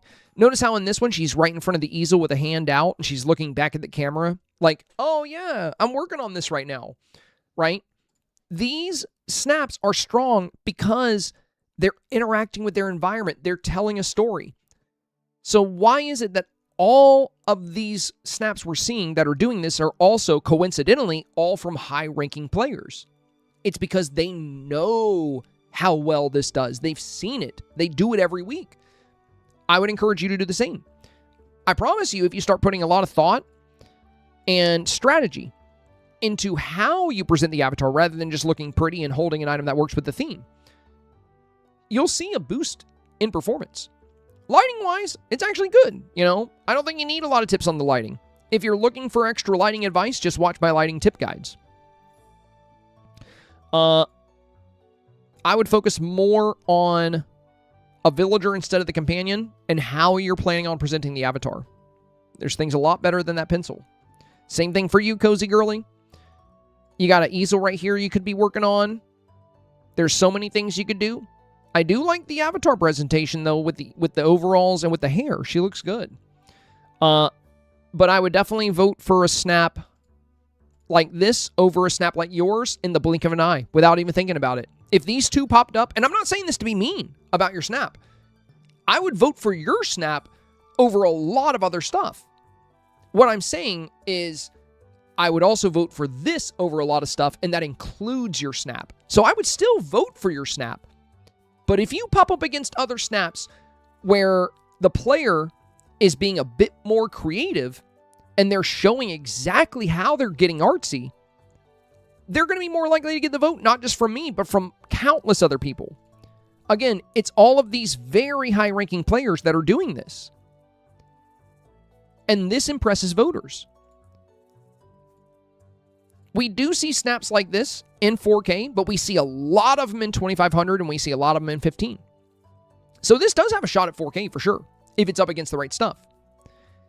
But if you do pop up against snaps that are doing a really good job interacting with their artistry, they're really getting artsy, we're seeing it, we're watching them make something through the screen, that's going to impress most voters a lot more than standing there with a pencil in your hand. I want you to consider that because I think that's going to make you see a lot better performance, not just with this challenge, Cozy, but with all challenges. I've been saying this for weeks, and I want it to stick for everybody. When it comes to getting 4,000 moonstones, it's never about how much time you put into your snap. Rather, it's about how much thought you put into your snap. There are so many good opportunities this week for how you showcase your art. And let's say this is your art. Well, that's a painting. You're holding a comically large number 2 pencil. That doesn't have anything to do with this. Like, yeah, pencils have something to do with art, but if you're trying to tell us that this is your painting, your overalls are covered in paint. And there's a painting right next to you, but you're holding a gigantic pencil. Why not just use the broom pose and kind of like lean on the painting like, I'm done with it? Or do the Pluto pose, like you're taking a step back from the painting, like, oh, I'm done. So many good things you can do here that would really highlight that you're getting artsy. The clothes help with that. But a lot of people are going to have more of a getting artsy feel because they are doing what we're talking about. Lighting-wise, this is really good. And I think you got a great shot of Rapunzel here. I think you do have an opportunity here for like maybe a pottery table, like the spinning table. Could be good.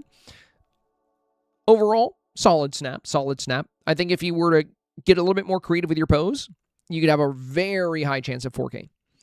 Plum Bob, very good job here. He said, I had fun making this one, but not sure how I can make it, give it more of a beauty element. I'm hoping the storyline is strong enough. Appreciate your time. So, the story element here is very strong. I do really, really like how Vanessa is kind of judging Rapunzel, because you're like, hey, good job on this painting. I love that you're the teacher. You know, you're kind of coming in here, judging everybody's work. Everybody's making Hercules. They're doing portraits. And Rapunzel's is really good, and you're telling her that. And Ursula over here, or Vanessa, she's like, Rapunzel always gets all the credit. She thinks she's so good. And, you know, these two are over here laughing. Flynn's like, I did my best. And Merida's like, yeah, you sure did. Really, really good storytelling. For the beauty element, I think if you went with a different floor texture, I think that would be helpful for one. Because we already have a lot of bright color here on the easels and on the overall since you have sunlight coming in. So you have the sunlight coming in, which is making these whites more prominent. It's making the overall whites more prominent. And you already have a paler floor with like a little bit of color. Maybe a floor like... you can give it a try, but I think something along the lines of the casita floor could be really nice. And then also, if you did some light casting in this, Plum Bob, you have all this beautiful brick back here. If you took this photo after 6 p.m. and the lights were on, you would have this really beautiful warm glow in the back corner. Again, I've never missed out on 4K on any indoor submission, and pretty much all of my indoor submissions are using this technique. That's not a coincidence. This just allows indoor submissions to see really great performance. The number one benefit of going indoors is that you get superb control over lighting. You get phenomenal control over how lighting works when you're inside. The fact that you can create these warm pockets, the fact that you can cast light onto walls, it's something you really can't do outside. There's only one item in the game outside that's going to cast light that way, and that's the Chandelier of the Deep. And it's very cumbersome and difficult to use. Whereas indoors, if it's after 6 p.m., there's a ton of things that are going to cast light. But look at how warm the backdrop is here in this library snap. Like, look at how red the curtains are. Look at the gold shining on the door. Look at the gold shining in the curtains. Look at the shining light on the books back here, since we have another chandelier behind each of these bookshelves. Look at the way the light shines off the bell, right? When you're indoors, you have a really strong opportunity when it comes to light. So, if you're looking to elevate the beauty factor in this snap, don't just rely on lighting from outside to come into the room. When you're indoors, you have a ridiculous amount of control over lighting, more so than you ever have outside. But yeah, the storytelling here is absolutely perfect and could definitely carry this to 4K. But if you want to make it even more competitive, if you're looking for ways to up the beauty factor, lighting, and then potentially the floor would be the two biggest keys. All right, that'll be it for the Snap Reviews. Johnny will be up first on Monday. Well, aside from the Tier 3s and Tier 2s. We knocked out a good bit. Well done, well done. Let's see. Where are we on the goal right now? We are less than 500 bits away. Well, let's play some Pokopia, you guys. I promised you Pokopia today, and we're going to play Pokopia today, dang it. I've been wanting to play all week. We only get about an hour, sadly, because I really had to knock out some Snap Reviews. But maybe, I mean, it's supposed to storm really bad again tomorrow. I might lose power. I don't know. But on the bright side, if nothing's really going on and I don't lose power, maybe I can stream some Pokopia tomorrow. I don't know. I'm not going to fully commit to it, but it is a possibility. It's a possibility. Now, if you're not interested in watching Pokopia at all, and you're like, boo, senpai, I don't play other games. I only like Pokopia. I don't really care about you at all. I just want my Dreamsnap reviewed.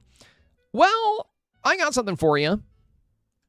And it's a link to today's YouTube video about this challenge. So if you don't want to watch me play a different game for once, which is really good. It's a really cute game. I think you might even want to buy a Switch 2 just to play it. I'm telling you right now, this game is really good. But let's say hypothetically you just don't care. Well, I got something for you. I got a great video. My guide for this week's challenge is finally out. If you would like to watch it. So the Getting Artsy challenge has published. And I'm going to give you the link now. I'm going to put it in chat, and you can go watch this, and then you can come back if you want to. Totally up to you. So here you go, YouTube. Here's the link on YouTube. And here you go, Twitch. Here's the link on Twitch. There you go. There you go. Sweet Lady Sue, thank you for the 100 bits, my friend. Oh, I didn't refresh my chat. That was actually a while ago. There was somebody else. How come it's not showing me? Do I have to hit refresh? I thought I heard it. Maybe it was YouTube. Maybe it was on YouTube. Oh, it's Fallen Angel. Thank you, Fallen Angel. Thank you. That's who it was. That's who it was. All right, there you go, Twitch. There's the link to today's YouTube video. And the link is also up on YouTube for the YouTube fam. All right, finally back on Pokopia and Fallen Angel. Think we are now less than 400 bits away. If we had 4 friends send only 100 bits, we'll hit today's goal with about 51 minutes left. Now, I have not had a lot of time to work on this yet, which is very sad. I really want to do more. I really want to do more with this beautiful underwater world. I've just been very busy. Oh, somebody new is moving in. Oh, Kingdra, let's go. That's lucky.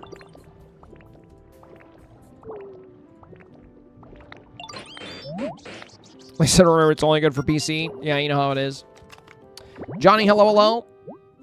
Shayla said, ooh, a console. Yeah, I know. It's gross. Gross. Console gaming. Ew. But if you are going to play a game on console, this is the one to play. So I've been working on a little storage room back here. Mom Air Games, thank you for the 100 bits. Ghost Girl, thank you for the 200. Dang, not 49.89 on the board. Samantha, thank you for the 80. And GG's, you guys. Another day, another new record here on the stream. For the first time in probably Senpai history, we have hit 233 consecutive goals. Thank you, you guys. Thank you. absolutely beautiful. Also, my stream room is getting really hot right now, so I'm going to close Dreamlight Valley so my computer stops spitting out so much heat. I'm going to close my editing software. Oh my god, you guys. The reason it's hot in my studio, one of the reasons it's even hotter than normal. You want to know why it's even hotter than normal in my studio right now? It's because I've turned the AC down even more. You do not want to know what my power bill was last month. I'm telling you right now, you really don't want to know. It was...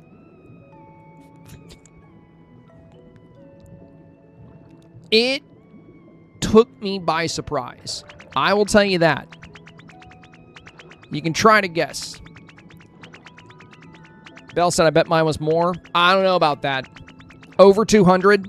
Oh, over double that. Double that. Double that. That's not even half. That's not even half.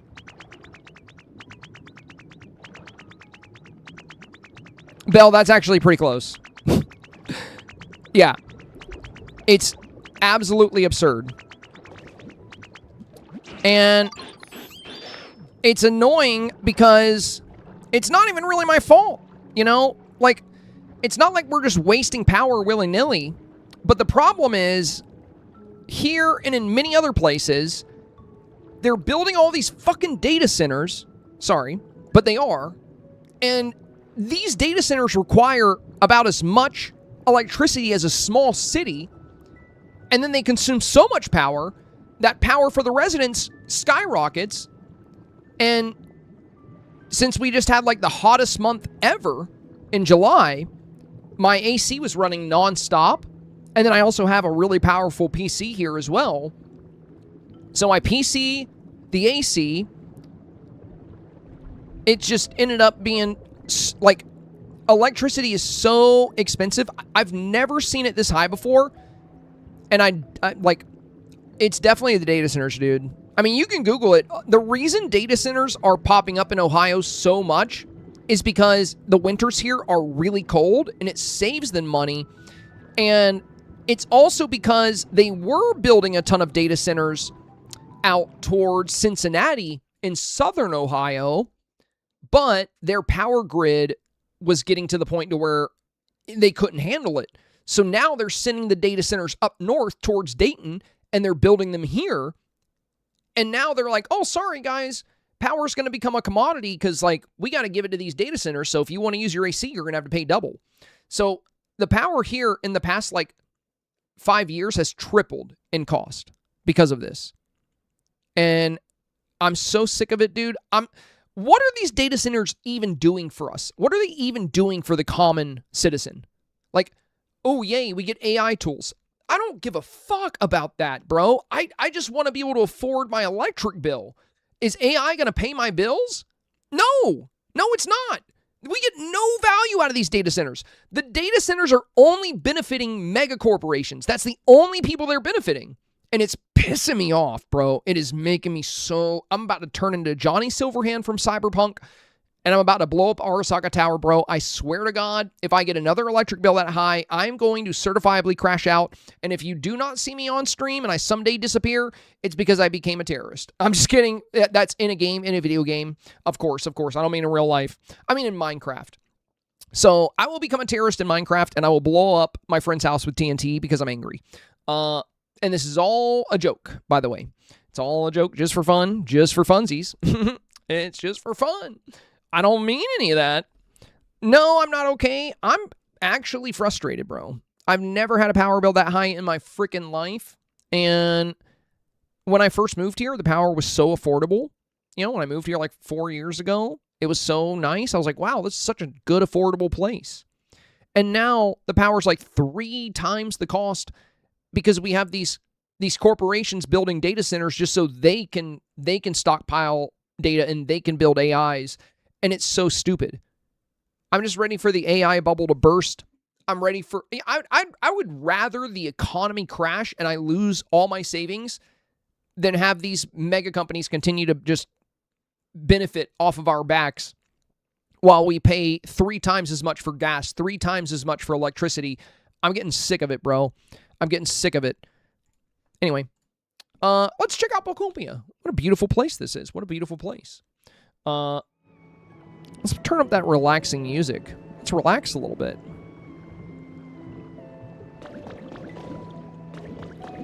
Gotta add that disclaimer. Oh, that's just the truth. I just definitely meant in Minecraft. So this is the little storage area I made, you guys. What do you think?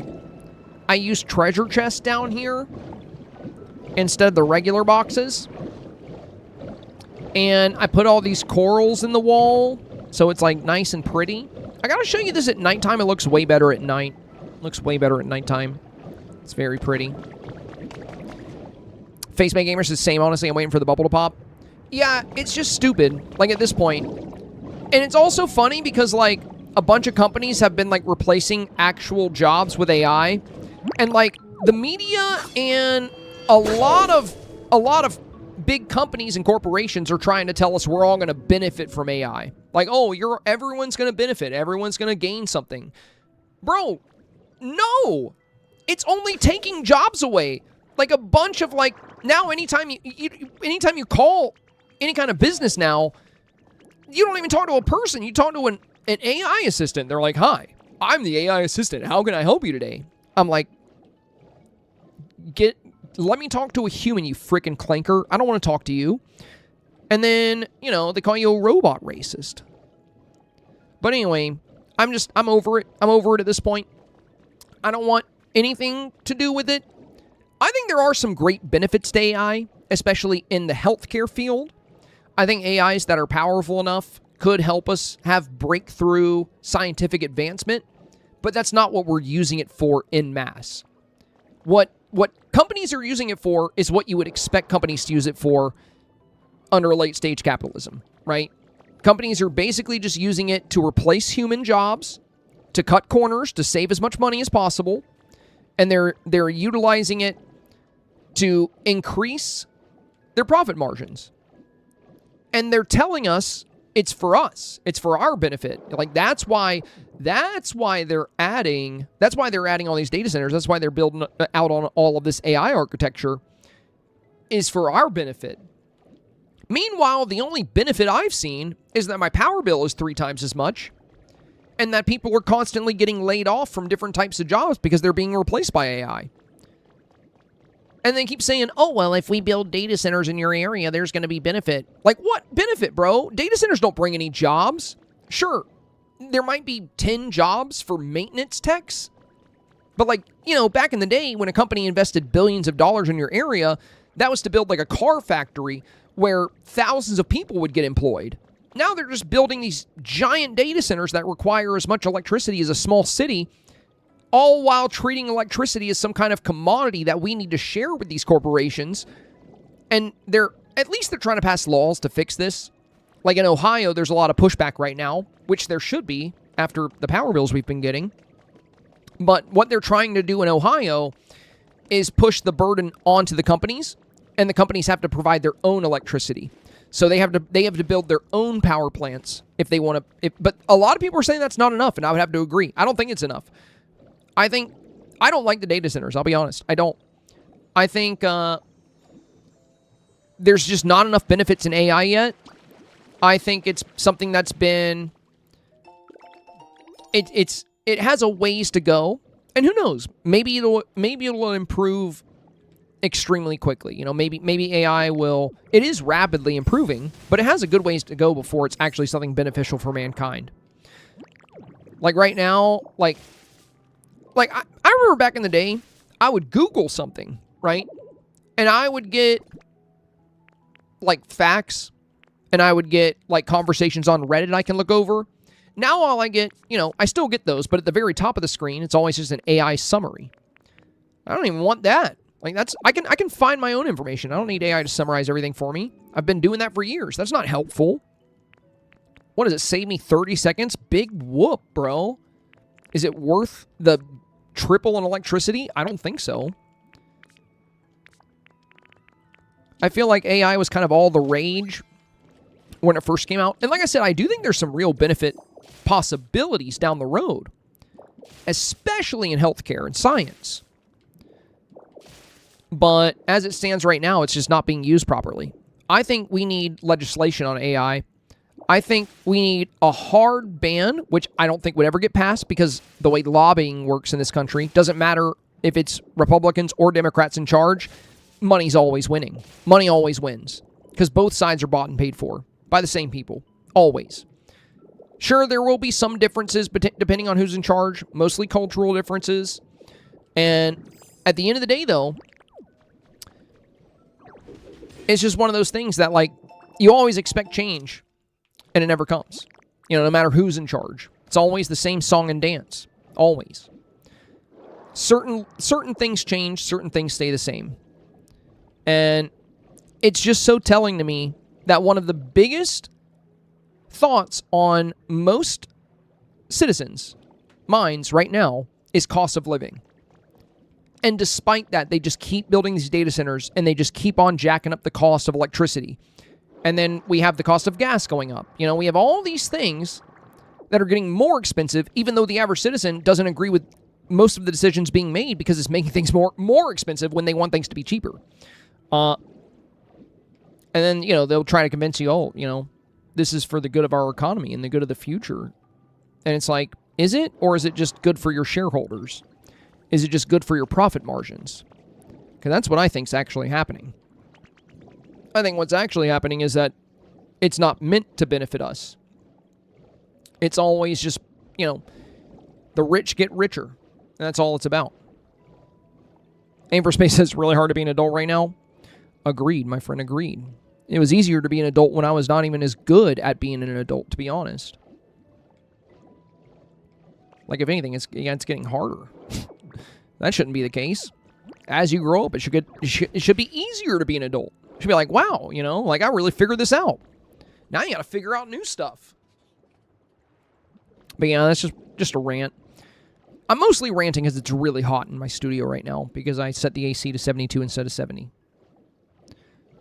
And because of that, it's like probably 90 degrees in my studio because my AC doesn't even kick on for this room because there's no thermostat in here.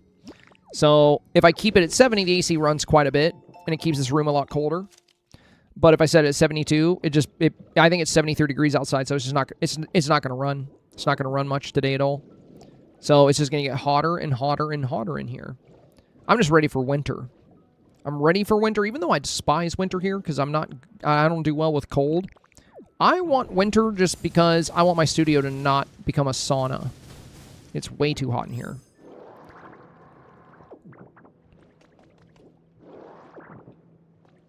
Thank goodness, though, that I don't live next to an AI data center or any kind of data center. Have you guys seen the videos online where they built data centers like a couple of blocks from like houses and you can hear them running like 24/7? I don't even know how that's legal. Like, I have no idea how that can even be possible. Like, that just shows how little these companies give a shit. Like, that's crazy to me that that's even something that could be considered. Like, imagine buying a house. Like, imagine you pay off a house, you pay your mortgage for years and years, and then your property value completely nosedives because some multi-billion-dollar mega corporation decided to build a data center 3 blocks away, and then all day long you just hear, and that's it. That's all. At night, whatever, you know. It's crazy.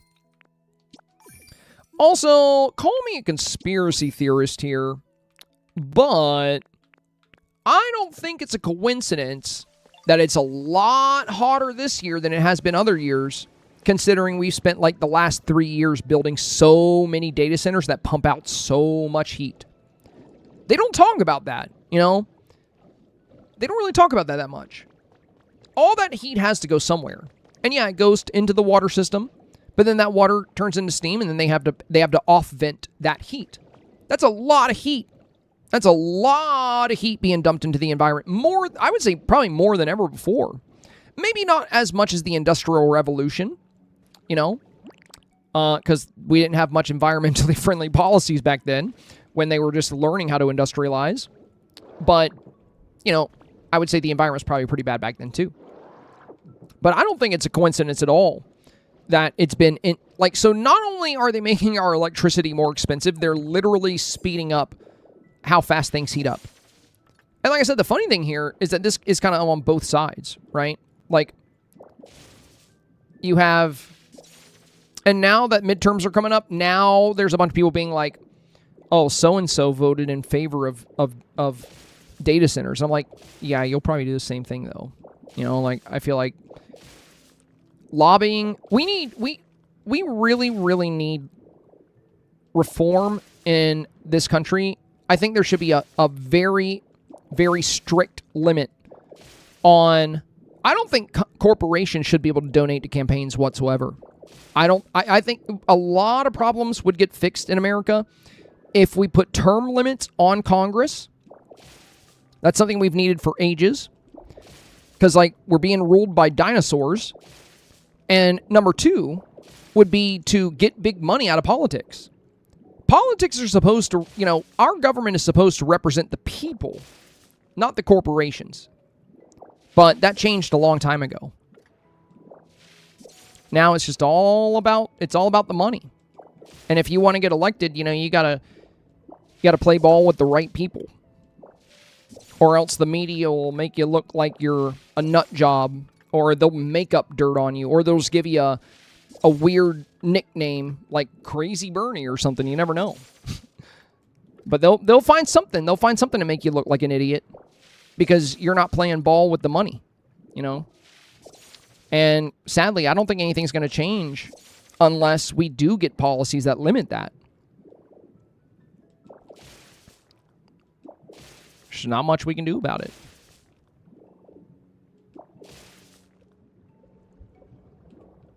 Fines for horrible carbon footprints too, says Lisa. Well, when it comes down to it,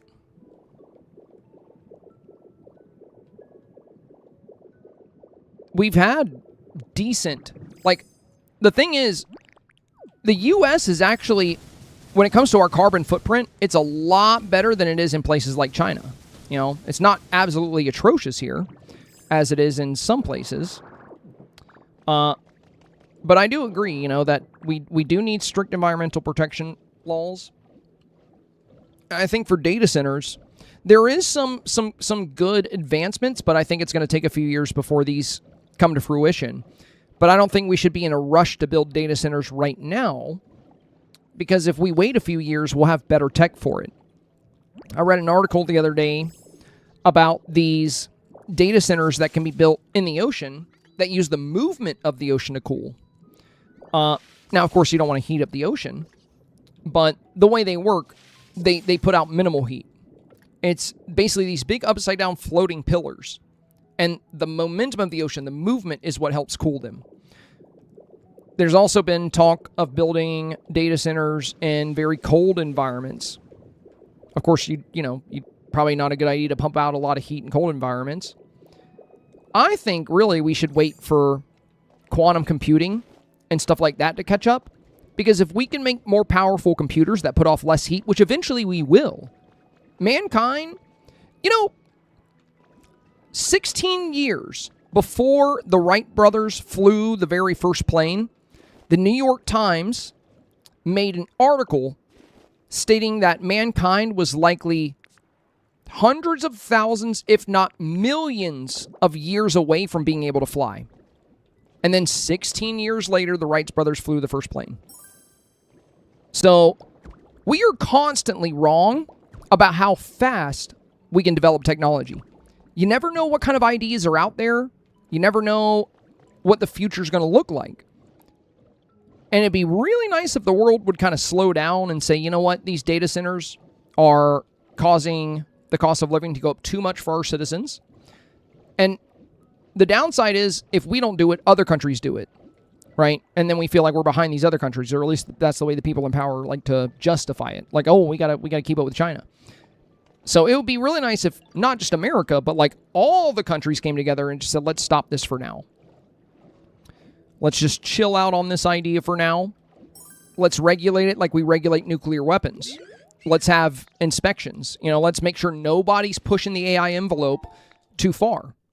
Because if anything, AI is could potentially be just as dangerous as nuclear weapons, if not possibly more.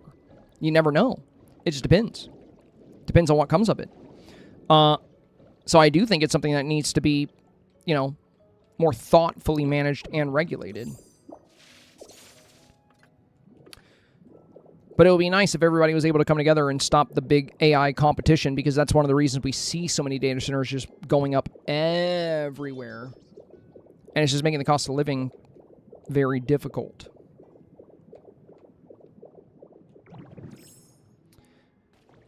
But on the bright side, July has historically been our most expensive power bill. So, should be a little bit cheaper this month. And then when we get into September, October, November, it starts to get nice and chilly. And we have gas power, or we have gas heating here. So, the gas bill for heating our house is actually very small. I'm so thankful we have gas heating instead of electric heating. That'll help us save a lot of money. That's why I like the winter months for finances, but I like the summer months for going out and playing Pokemon Go and having a good time.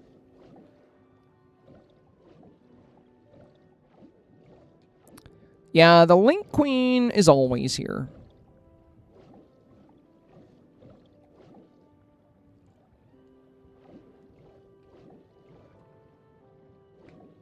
I'm gonna find Mudkip.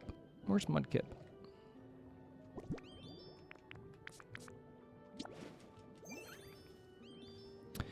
Dude, the next Dreamlight Valley expansion looks pretty cool. I wonder what it's going to be like going underwater. It does look like they're giving us like a mermaid movement thing. If you need the link to the Lunaris, if you need the link to the lighting video, look in Discord. Most of my Dreamsnap videos are linked in a section called Dreamsnap Tools.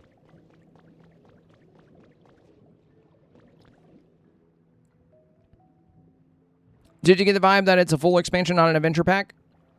Well, they referred to it as an expansion, but also they were talking about the game as if people didn't know about it, so it could be either one. I mean, probably an expansion, considering they're adding a whole new mechanic to the game, such as swimming, and that's not cheap. So my guess is that it will be a full expansion, but it could be an adventure pack as well. Could do either one. The only difference between an adventure pack and expansion is that adventure packs kind of share resources. Instead of making resources for every new biome, you know, all the biomes have the same new rocks, the same new fish. And there's not going to be fishing, I don't think. Well, there might be some kind of fishing. There probably is. Because that's one of our tools, so I'm sure they wouldn't just get rid of it. But yeah, odds are it's a full expansion. But if they said our next adventure pack, all the people there that they were pitching the game to that don't play Dreamlight Valley would probably just be like, what the hell's an adventure pack? So, you know, could be either or. But if I had to put money on it, I would say expansion.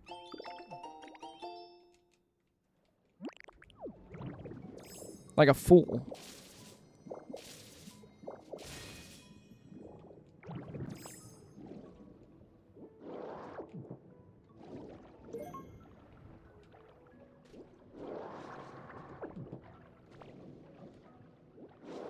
I really need more of these pearls.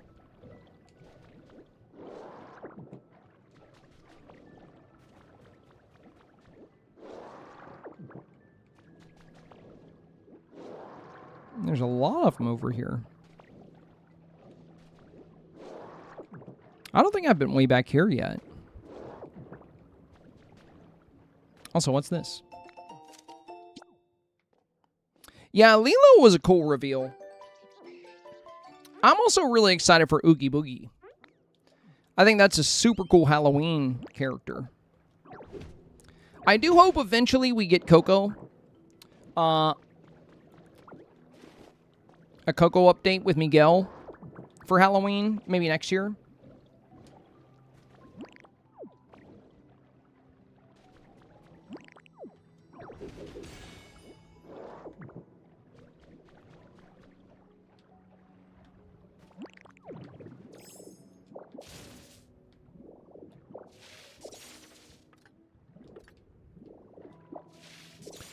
Well, one thing I was talking about after the reaction video, we've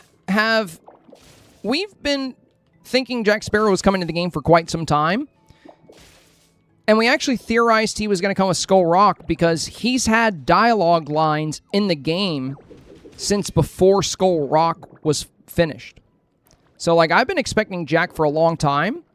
But with the biome showcase, like, looking like it was going to be mostly underwater, I just wasn't expecting to see him for the expansion. So that was a welcome surprise. But yeah, I'm super excited for Jack.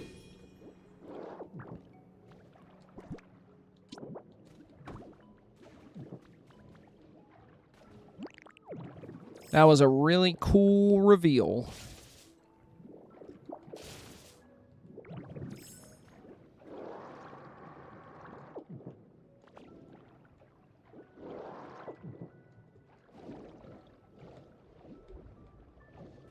Oh, what's back here?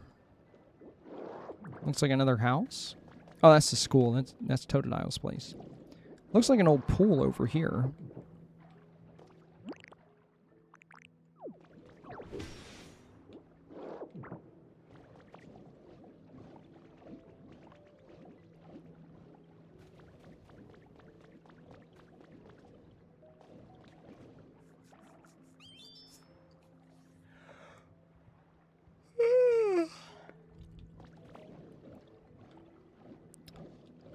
Yeah, you've never watched Nightmare Before Christmas, Ash? You gotta watch it.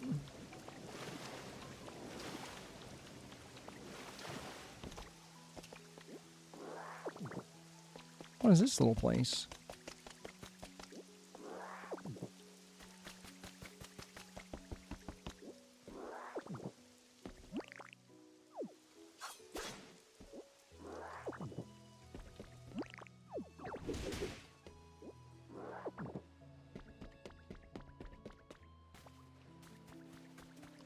That's cute. There's a water wheel over there.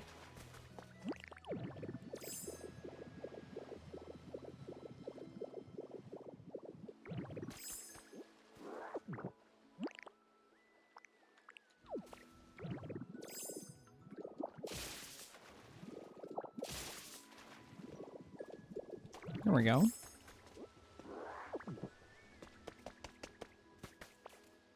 So we can have some electricity over here. Very nice.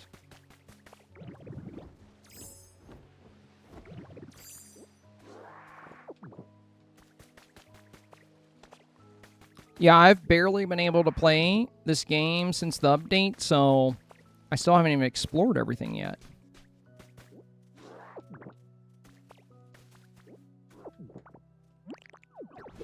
It's too bad we didn't have more time to play today. But if I didn't do some of the snap reviews, we'd be reviewing snaps on Monday way too late. And the D23 showcase did run a lot longer than I was hoping it would.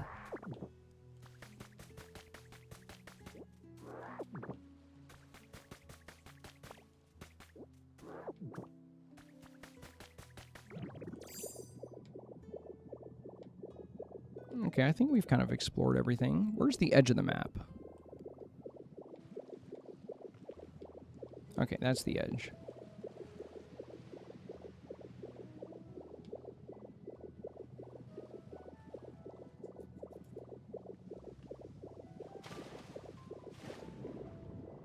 And that's the school.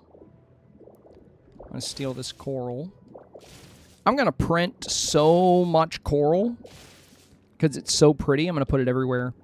Oh, am I still being followed by Mudkip? Yeah, I'm going to give him to clean up this mud.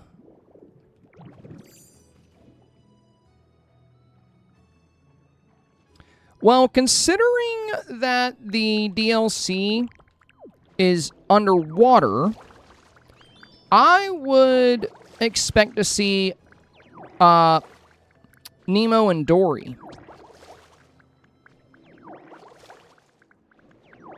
Because, like, Nemo and Dory aren't really going to work in any kind of space. You got to think about who works underwater, right? Like, who would they want to give us that they couldn't really give us in another situation? Because having an underwater DLC provides a really unique opportunity for villagers.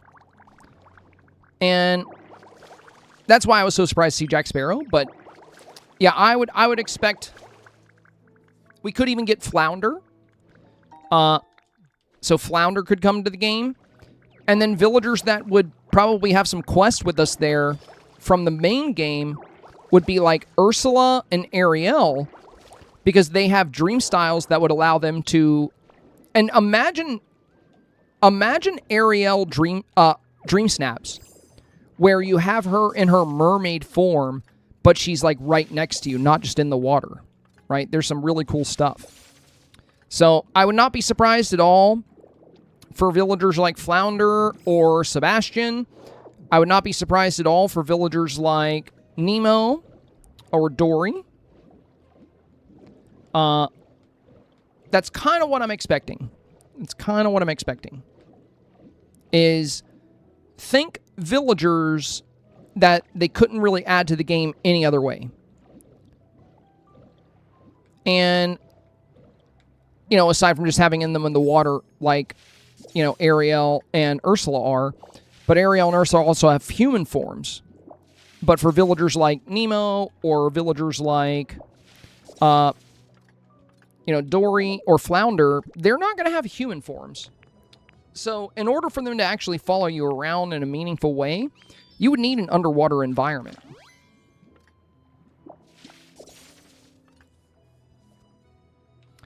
But dude, the underwater dream snaps are going to go so hard, bro. They're going to be so sick.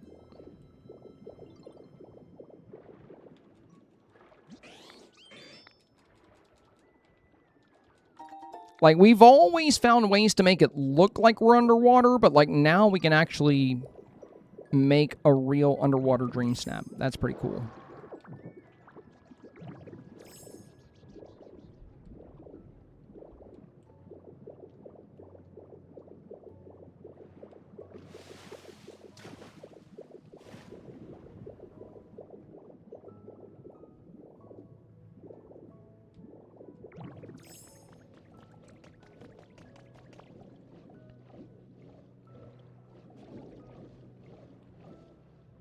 Avers May said it would be really cute if other villagers get like scuba gear or something. As cute as it would be, you have to think about it from a development standpoint. The devs would have to construct scuba gears in a bunch of different sizes for every villager in the game in order for that to work. It would be much easier for them to do something like this, where they just put a bubble over your head. Like, they could have some kind of Dreamlight magic where we can put a bubble on them. I think that would probably be a lot easier for them to code versus like a whole scuba set for each person. Or maybe they'll do a mermaid form for each person, but even that would be kind of tricky because they have different sizes and dimensions. So I don't know. I don't really know how they're going to do that, or if we'll be able to bring certain villagers into the new area. But they had a pretty clever way of doing it with this. Like, if I bring Smeargle here to paint, he gets a bubble. So that would be something kind of easy they could code. Anna, thank you for the resub. Welcome back, my friend. Thank you, thank you. But yeah, the only issue with the mermaid transformation concept is that they would need to code and shape like 60 different versions of a mermaid tail. Because think about it. A mermaid tail for Beast would need to be like 4 times the size as a mermaid tail for Moana. Or for Maui. And then what will we get? A tiny mermaid tail for Remy? It just doesn't really... It doesn't sound very feasible from a development standpoint. It would be way too much extra work for the devs. Whereas the bubble concept is very simple. It only goes over the head. They can all just be a big bubble, you know, or a small bubble, and they can use the same asset for all of them. It doesn't need to have different dimensions. It's just a circle. Or they could just not let us take certain villagers underwater. You know, just depends. Depends on how they want to approach it.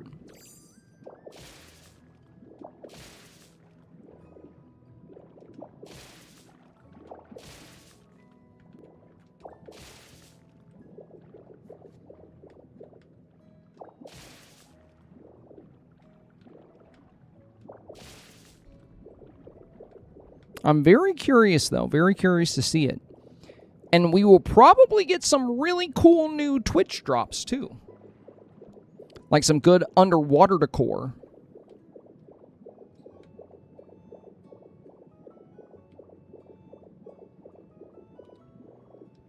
My only concern, like what I'm a little worried about, is like we're going to get a mermaid tail and we're going to be able to swim, but we're not going to be able to move up and down. Like basically, we'll get this beautiful underwater biome, but we'll always swim on the surface like this. That's kind of what I'm worried about. I mean, I'm still going to be happy. I'm still going to be happy with that because I'm just happy to have an underwater biome. But, like, I can't help but to think about how cool it would be if a mining node was, like, up here and I had to swim to it. And then, like, you know, like, I had to swim over here to, like, harvest a bush. Instead of just going on a two-dimensional plane like we do now. Like, in Dreamlight Valley, we can't even jump. You can't go up. You can't really go down unless you're going down steps. So it makes the game feel very flat. And there's a lot of potential for an underwater biome to give you more depth and dimension.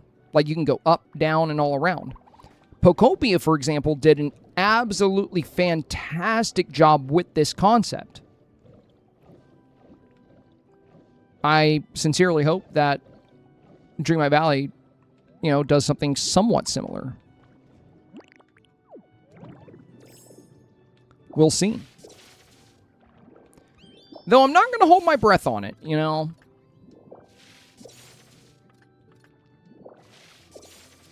And at the end of the day, it's not going to affect me too much, because, like, all I really care about is Dreamsnaps anyway.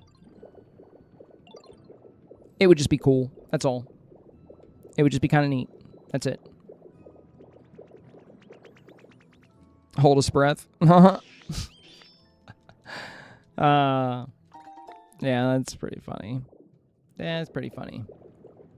But yeah, I'll be honest with you guys. I would not be too surprised if this is how it works. You just kind of swim on the surface. Like maybe a tiny bit higher, like this. And then you kind of float there whenever you're not moving. You just kind of float with your tail. But since there's no jump button, I don't know what would be the button to go up or down, you know? How are the kitties doing? They're doing great. They're doing great. Little girl actually went to the vet today. I wasn't able to go because I was working on the Dreamsnap guide. But she got one of her booster shots.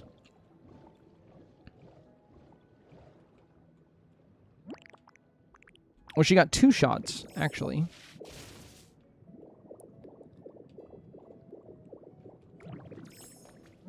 But she did very good. And Horton was very concerned when she was removed from the house. He immediately cried. He's like, "Where are you taking her?"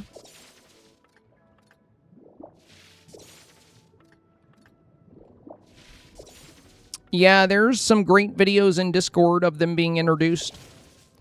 And there's some great videos and pictures of them together on Facebook. They're getting along quite nicely. I do have to watch Horton pretty carefully. He does try to play with her a little bit too rough sometimes. And he can get annoyed with her because she's got a lot of kitten energy. And sometimes he just wants to rest, and she doesn't really give him the space he wants. And he will nip at her and give her the baps. He'll give her the baps. And I have to, you know, I have to tell him off sometimes, like, "Hey, you're going to hurt her, so don't do that." And he stops, you know. But they play in the mornings. They get along really nice. She loves him. She follows him everywhere. So much so that, you know, sometimes for him, he gets a little overstimulated and he wants to be left alone. But he does love her back. He's just good at setting boundaries when he has to. But yeah, they're doing very well, and I'm very, very, very happy about that. But she really looks up to him.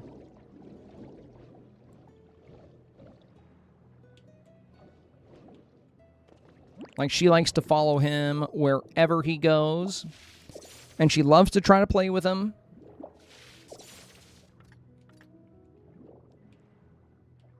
She is small. She is small. She's very tiny. Very tiny little kitty. Just a little gal. She is slowly gaining weight, though, when they weighed her at the vet, you know. She's now 4 pounds instead of 3. I think she was like 3.3 when we got her. Now she's 4. They grow quick. They grow quick. That kitten phase is over in the blink of an eye.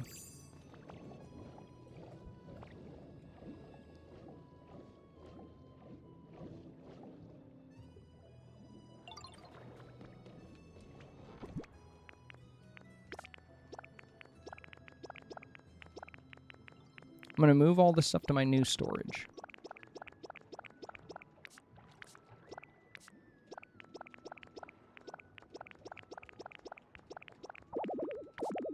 That's enough.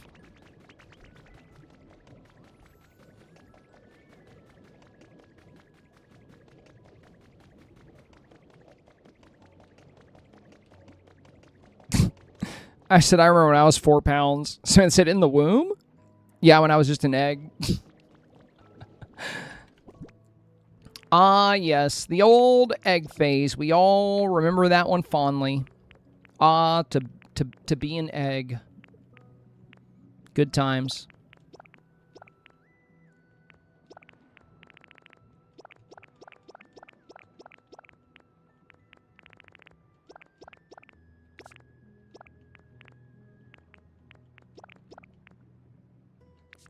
Oh, boy. I hear the thunder. It's coming. It's going to storm again this evening. And it's supposed to storm a lot tomorrow. Tomorrow's supposed to be bad again. I better not lose power with how much I'm paying for it right now. I'm mad at the power company. Can't believe my power went out when I'm paying that much.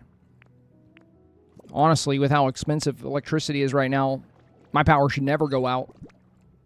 I should have wireless electricity for that price. Like Nikola Tesla style of power.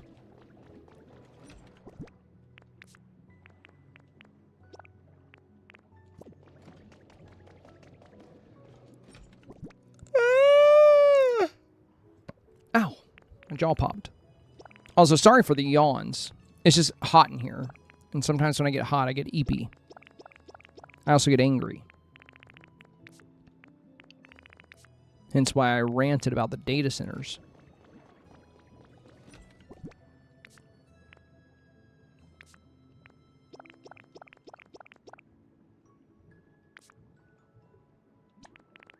Oops.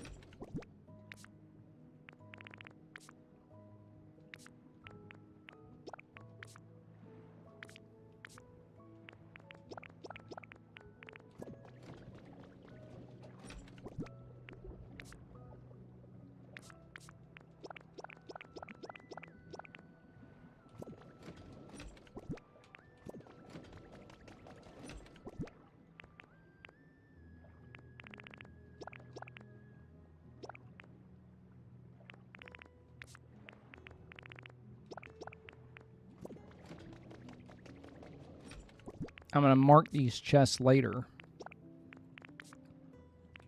Right now, I'm just trying to move everything.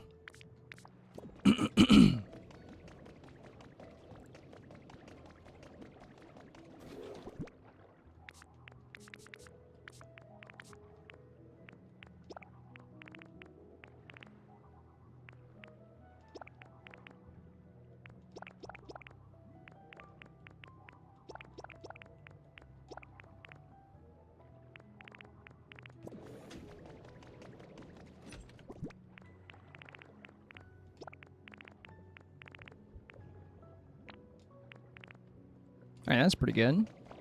Let's go polish some of these pearls we found.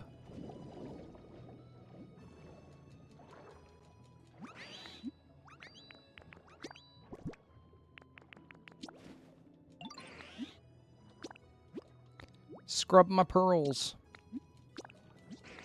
There we go. I already have 4 kids. What's 200 more? That's how I feel about cats.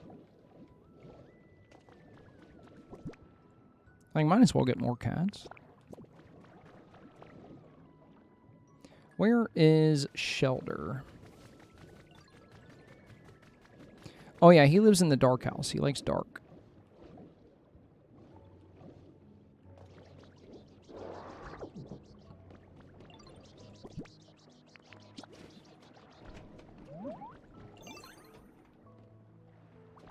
There he is.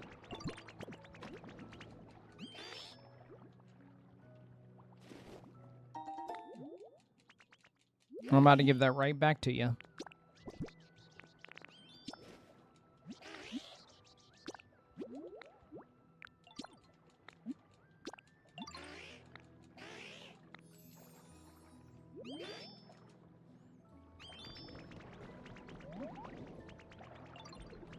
Will you get out of my way? Jeez, bro.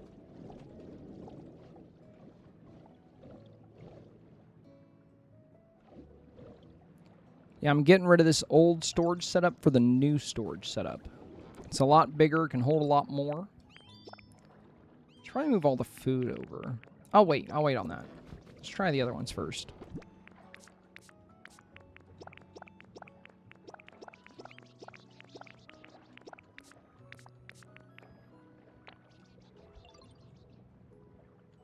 All right, that one's empty. Whoops.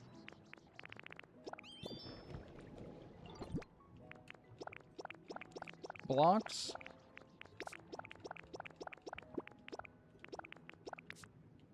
Oh my god, there's so many blocks. Well, I have a lot of boxes, so it'll be fine.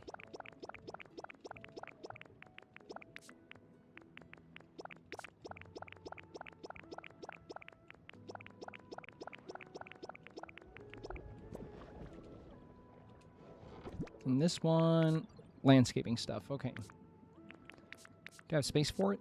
Yeah. Or at least some of it.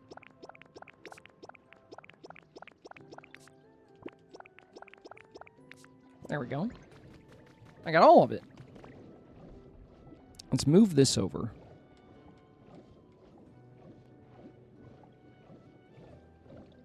I love the disco balls because they give it a shimmering water feel in here. It's very fun.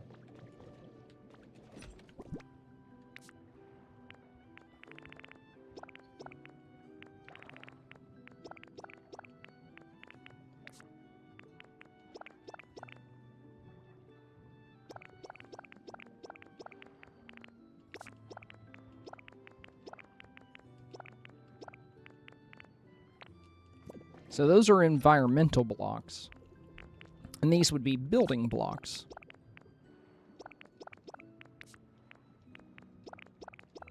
So many types of blocks.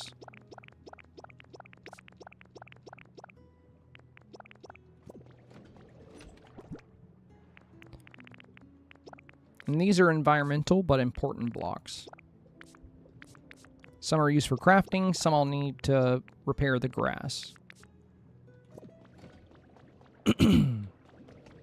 I think one of these I was putting, yeah, landscaping stuff in. So we'll do the seeds, all the flowers, the wood, coral, the grass.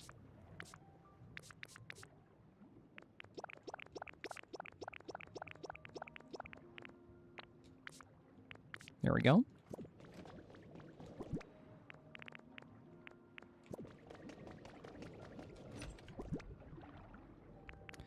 Building stuff can go in here. And I think for one of these I was doing paint. It might have been this one. Or was it down here? Where did I put my paint?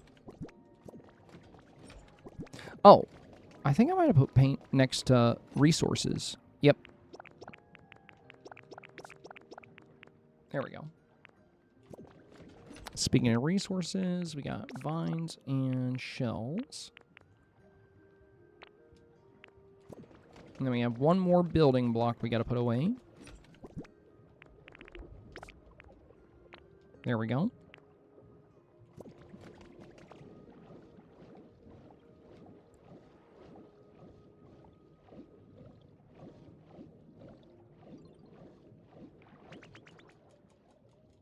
You gonna give me more stuff? Yep. Give me more stuff. Ooh, watermelon seeds is pretty nice stuff, though. And I think this one's furniture. Yep.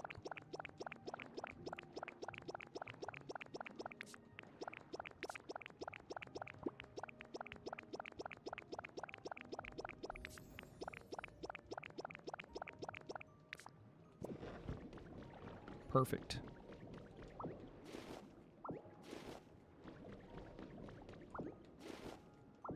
Now that those are all empty. Oh, what's in here? Oh, building stuff. Okay. And this will be food. Yeah. Okay. I'll move those ones later. I think this will be the last batch I move for now before I end the stream and go to a cooler room. So I think we had paint up top. I'm going to do furniture down low. Actually, I feel like I should do furniture. Maybe blocks on top, furniture down low. Or we have landscaping here. Yeah. Wait, landscaping was up top. Yeah, I'll do furniture back here. I'll organize the furniture a bit later, too. Break it into sections. For now, I'm just going to throw everything in here.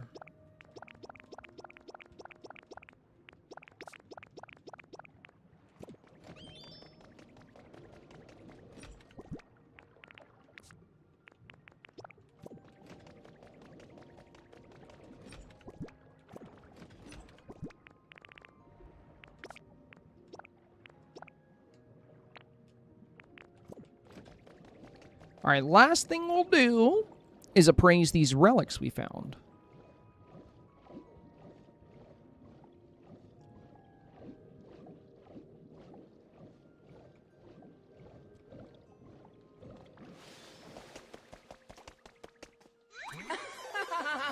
Junia, thank you for the resell, friend. Welcome back, welcome back.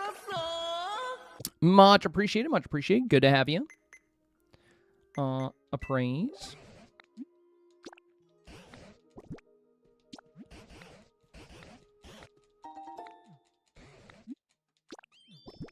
Now this one should be something new. Oh, Jimmy Joe, that's fun. Little wind chime. Alright, that's everything. Oh, I haven't checked the shop today.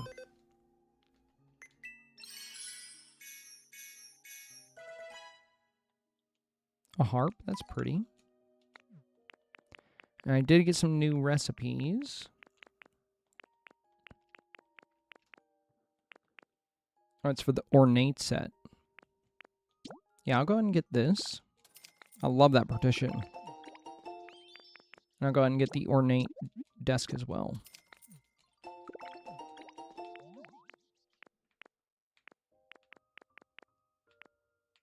Oh, a new blog? Nice. You always got to get a new block.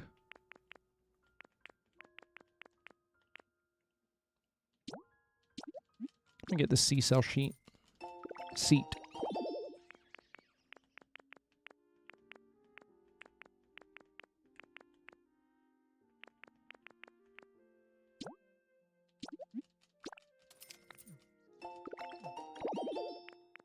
Floating logs are fun for a new bridge. Oh, what's in the shop limited time today? Oh, another block. Let's go ahead and get that. And then we also have these toys. Okay, there we go. We got some pretty good stuff.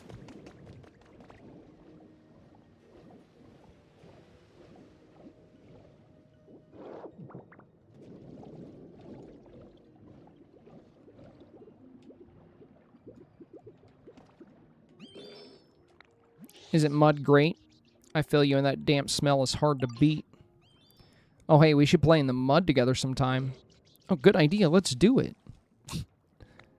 Just a couple of mud boys hanging out. Accidentally fired off some of my electricity. Did it hurt? Nope, I didn't feel anything. Yeah, maybe we shouldn't play in the mud together after all. What if I fried off some electricity like that again? I mean, that kind of stuff doesn't really bother me, you know? We can still play together. It's funny because he's a groundwater type, so he's not weak to electricity. He just breaks even on it. Alright. Well, you guys got to see my storage room. It is now officially 6 minutes past 7.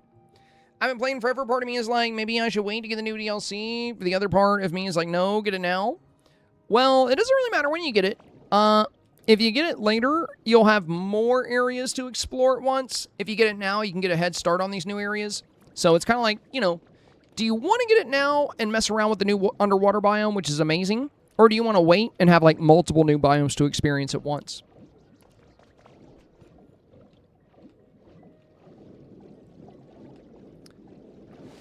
But this does give you plenty of stuff to do in the meantime while you wait for the next DLCs, because there's so much here. So much to do here. It's awesome.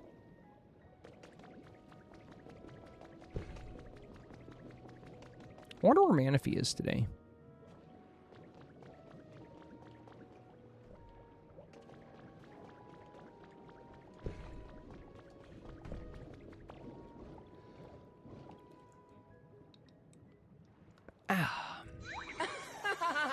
Oh, Junia, thank you, my friend, thank you.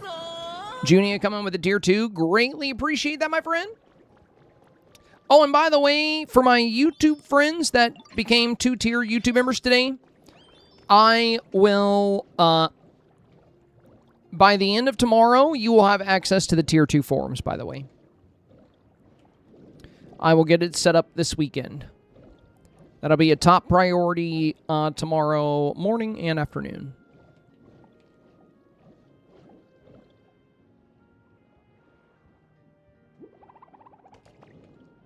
So by tomorrow night, you guys should have access to the tier 2 forums. And if you want to move, if your snap's already in the tier 1 forum, you can move it over if you'd like.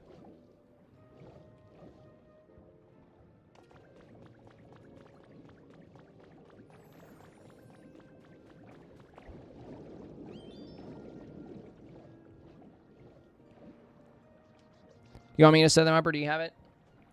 I mean, I can do it. I mean, unless you want to do it, I don't mind. That'd be cool. But I don't want to give you more work if you don't want, you know. Like, it's up to you. I really don't mind doing it. Like, I set it all up for Twitch. You would also want to set up the custom names where they get the shiny names and stuff. Nah, it's not quite 2 seconds. It takes about, I don't know, 5 or 10 minutes. Because not only do you have to create the new roles, you also have to move them in the role queue, or else the new name colors won't show up. It'll override it with the red name for all YouTube members. And then you also have to adjust the privileges for the primary review group to include the new YouTube roles, and then adjust the secondary review groups to include. So you have to create the roles, you have to customize the roles, and then you have to add the roles to the groups. So it takes like 5 minutes.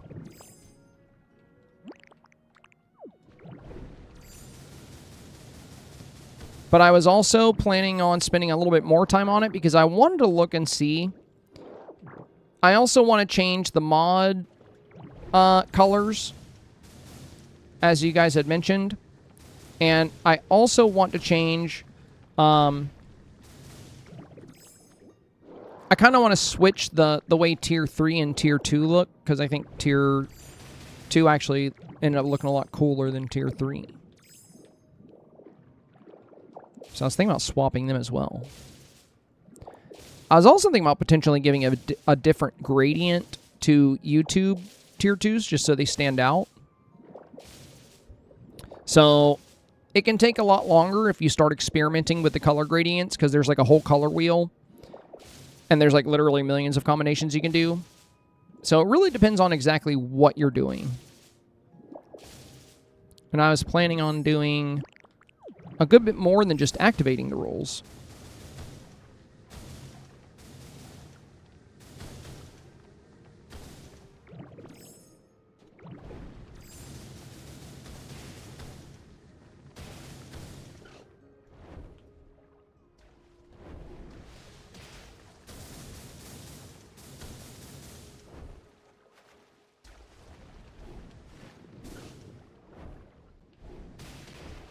Dang it.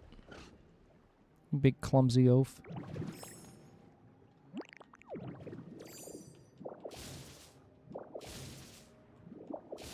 Like I always said, it was about to be done, and then I started digging out an entire building. Classic.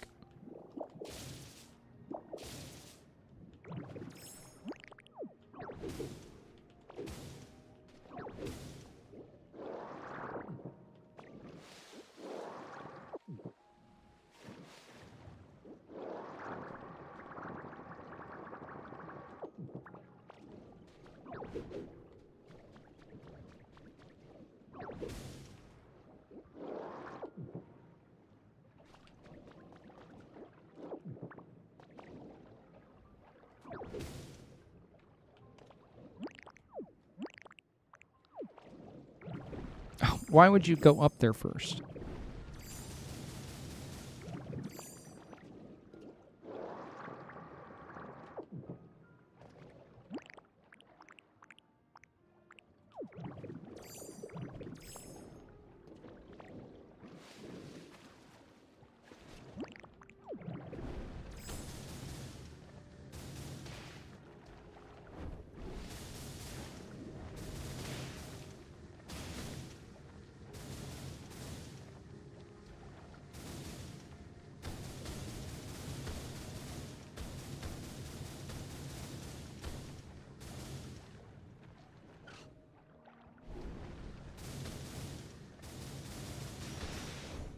Whoops.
There we go.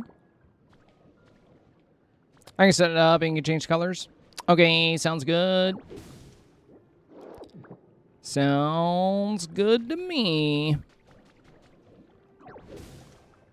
That'll work. That'll work.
Wow, we've almost unburied this building.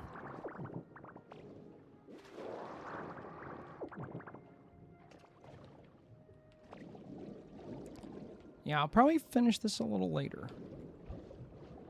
It's looking pretty good, though. I might repair this tonight or this weekend. If I play tomorrow, we'll repair this building.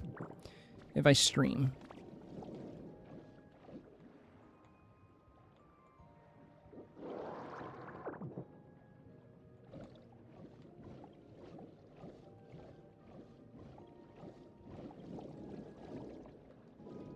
I definitely need to fix the roof. It's looking real bad up here.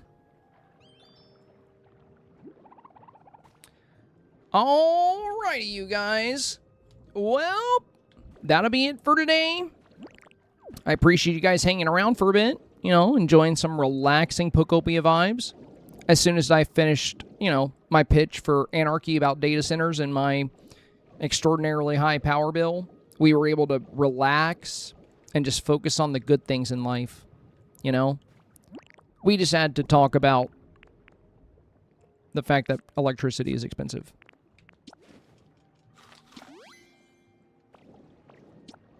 Even though I know that's not what you guys are here for. You're here to relax and enjoy some nice, easygoing content. So, probably not the most exciting thing to hear me rant about data centers, but I have a feeling a lot of you guys are in the same boat and probably definitely sympathize with what I'm saying. Because it's getting expensive out there. I don't even like winter, and I'm like really ready for winter. Really ready for winter to get here.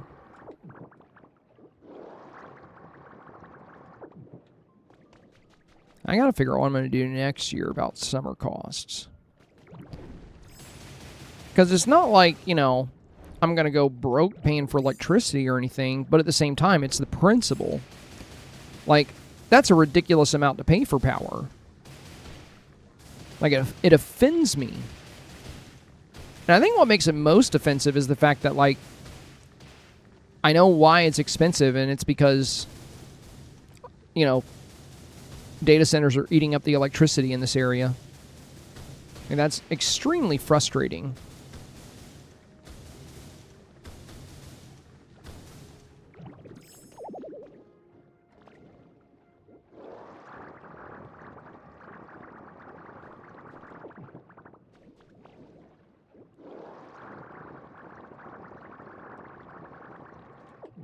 So many blocks.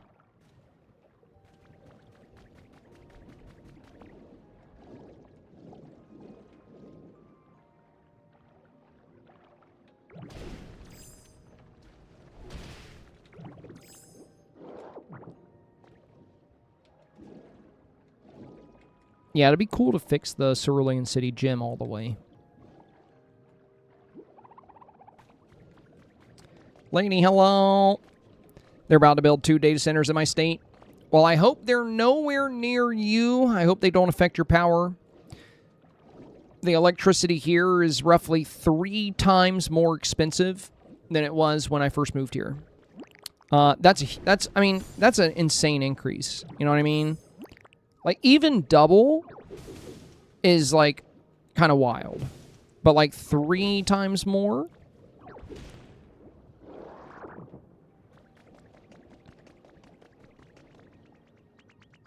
So I hope the data centers they're building in your state are not on your grid.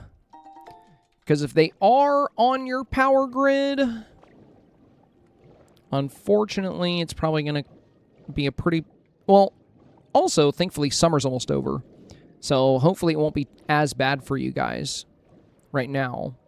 But when summer rolls back around, that's when it starts getting really expensive because it costs a lot more.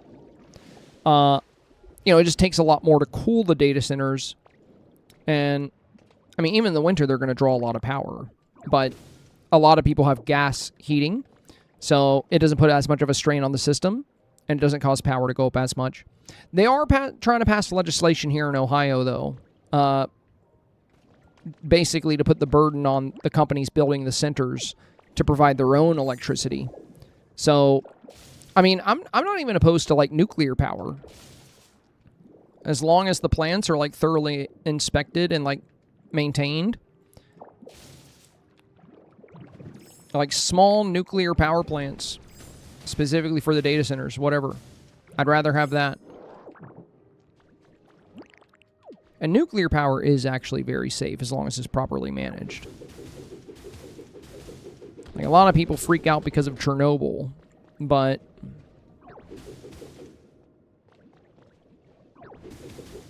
historically, nuclear power plant meltdowns are insanely rare because they're usually properly maintained and cared for.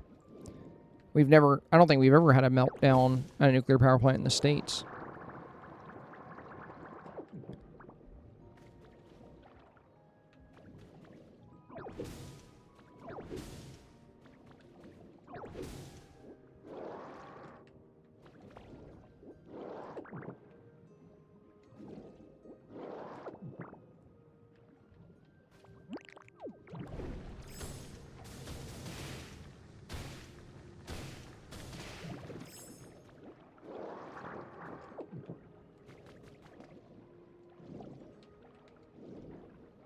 I need to learn how to turn this game off.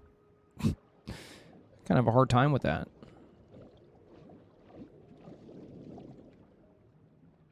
All right, let's stop there. Let's stop there. I think we're good. I think we're good. All righty, you guys. Oh, lady came in. Hi, lady. I'll let you know. Shutter said, did I miss anything with the showcase? Oh my god, dude, you definitely did. The showcase, Shutter, I would recommend going back and watching the Twitch stream of it, but just skip the first, like, 30, 40 minutes of the showcase, because it's just them pitching the game to people. The reveals near the end are really good. For one, Captain Jack Sparrow is coming to the game, so that's really cool. Two, we got Oogie Boogie coming in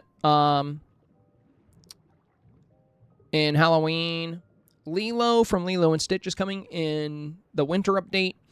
And the next update, surprisingly, is, like, I think, like a Hannah Montana thing.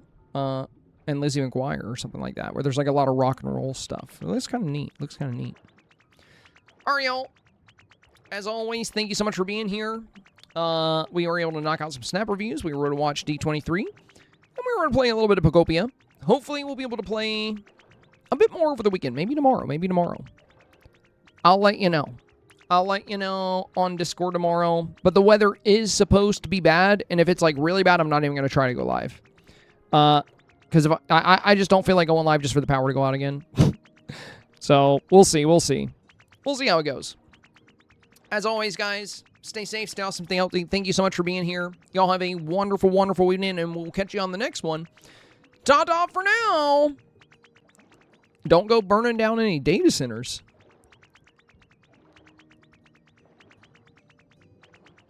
Sorry. I can't. I had something in my eye.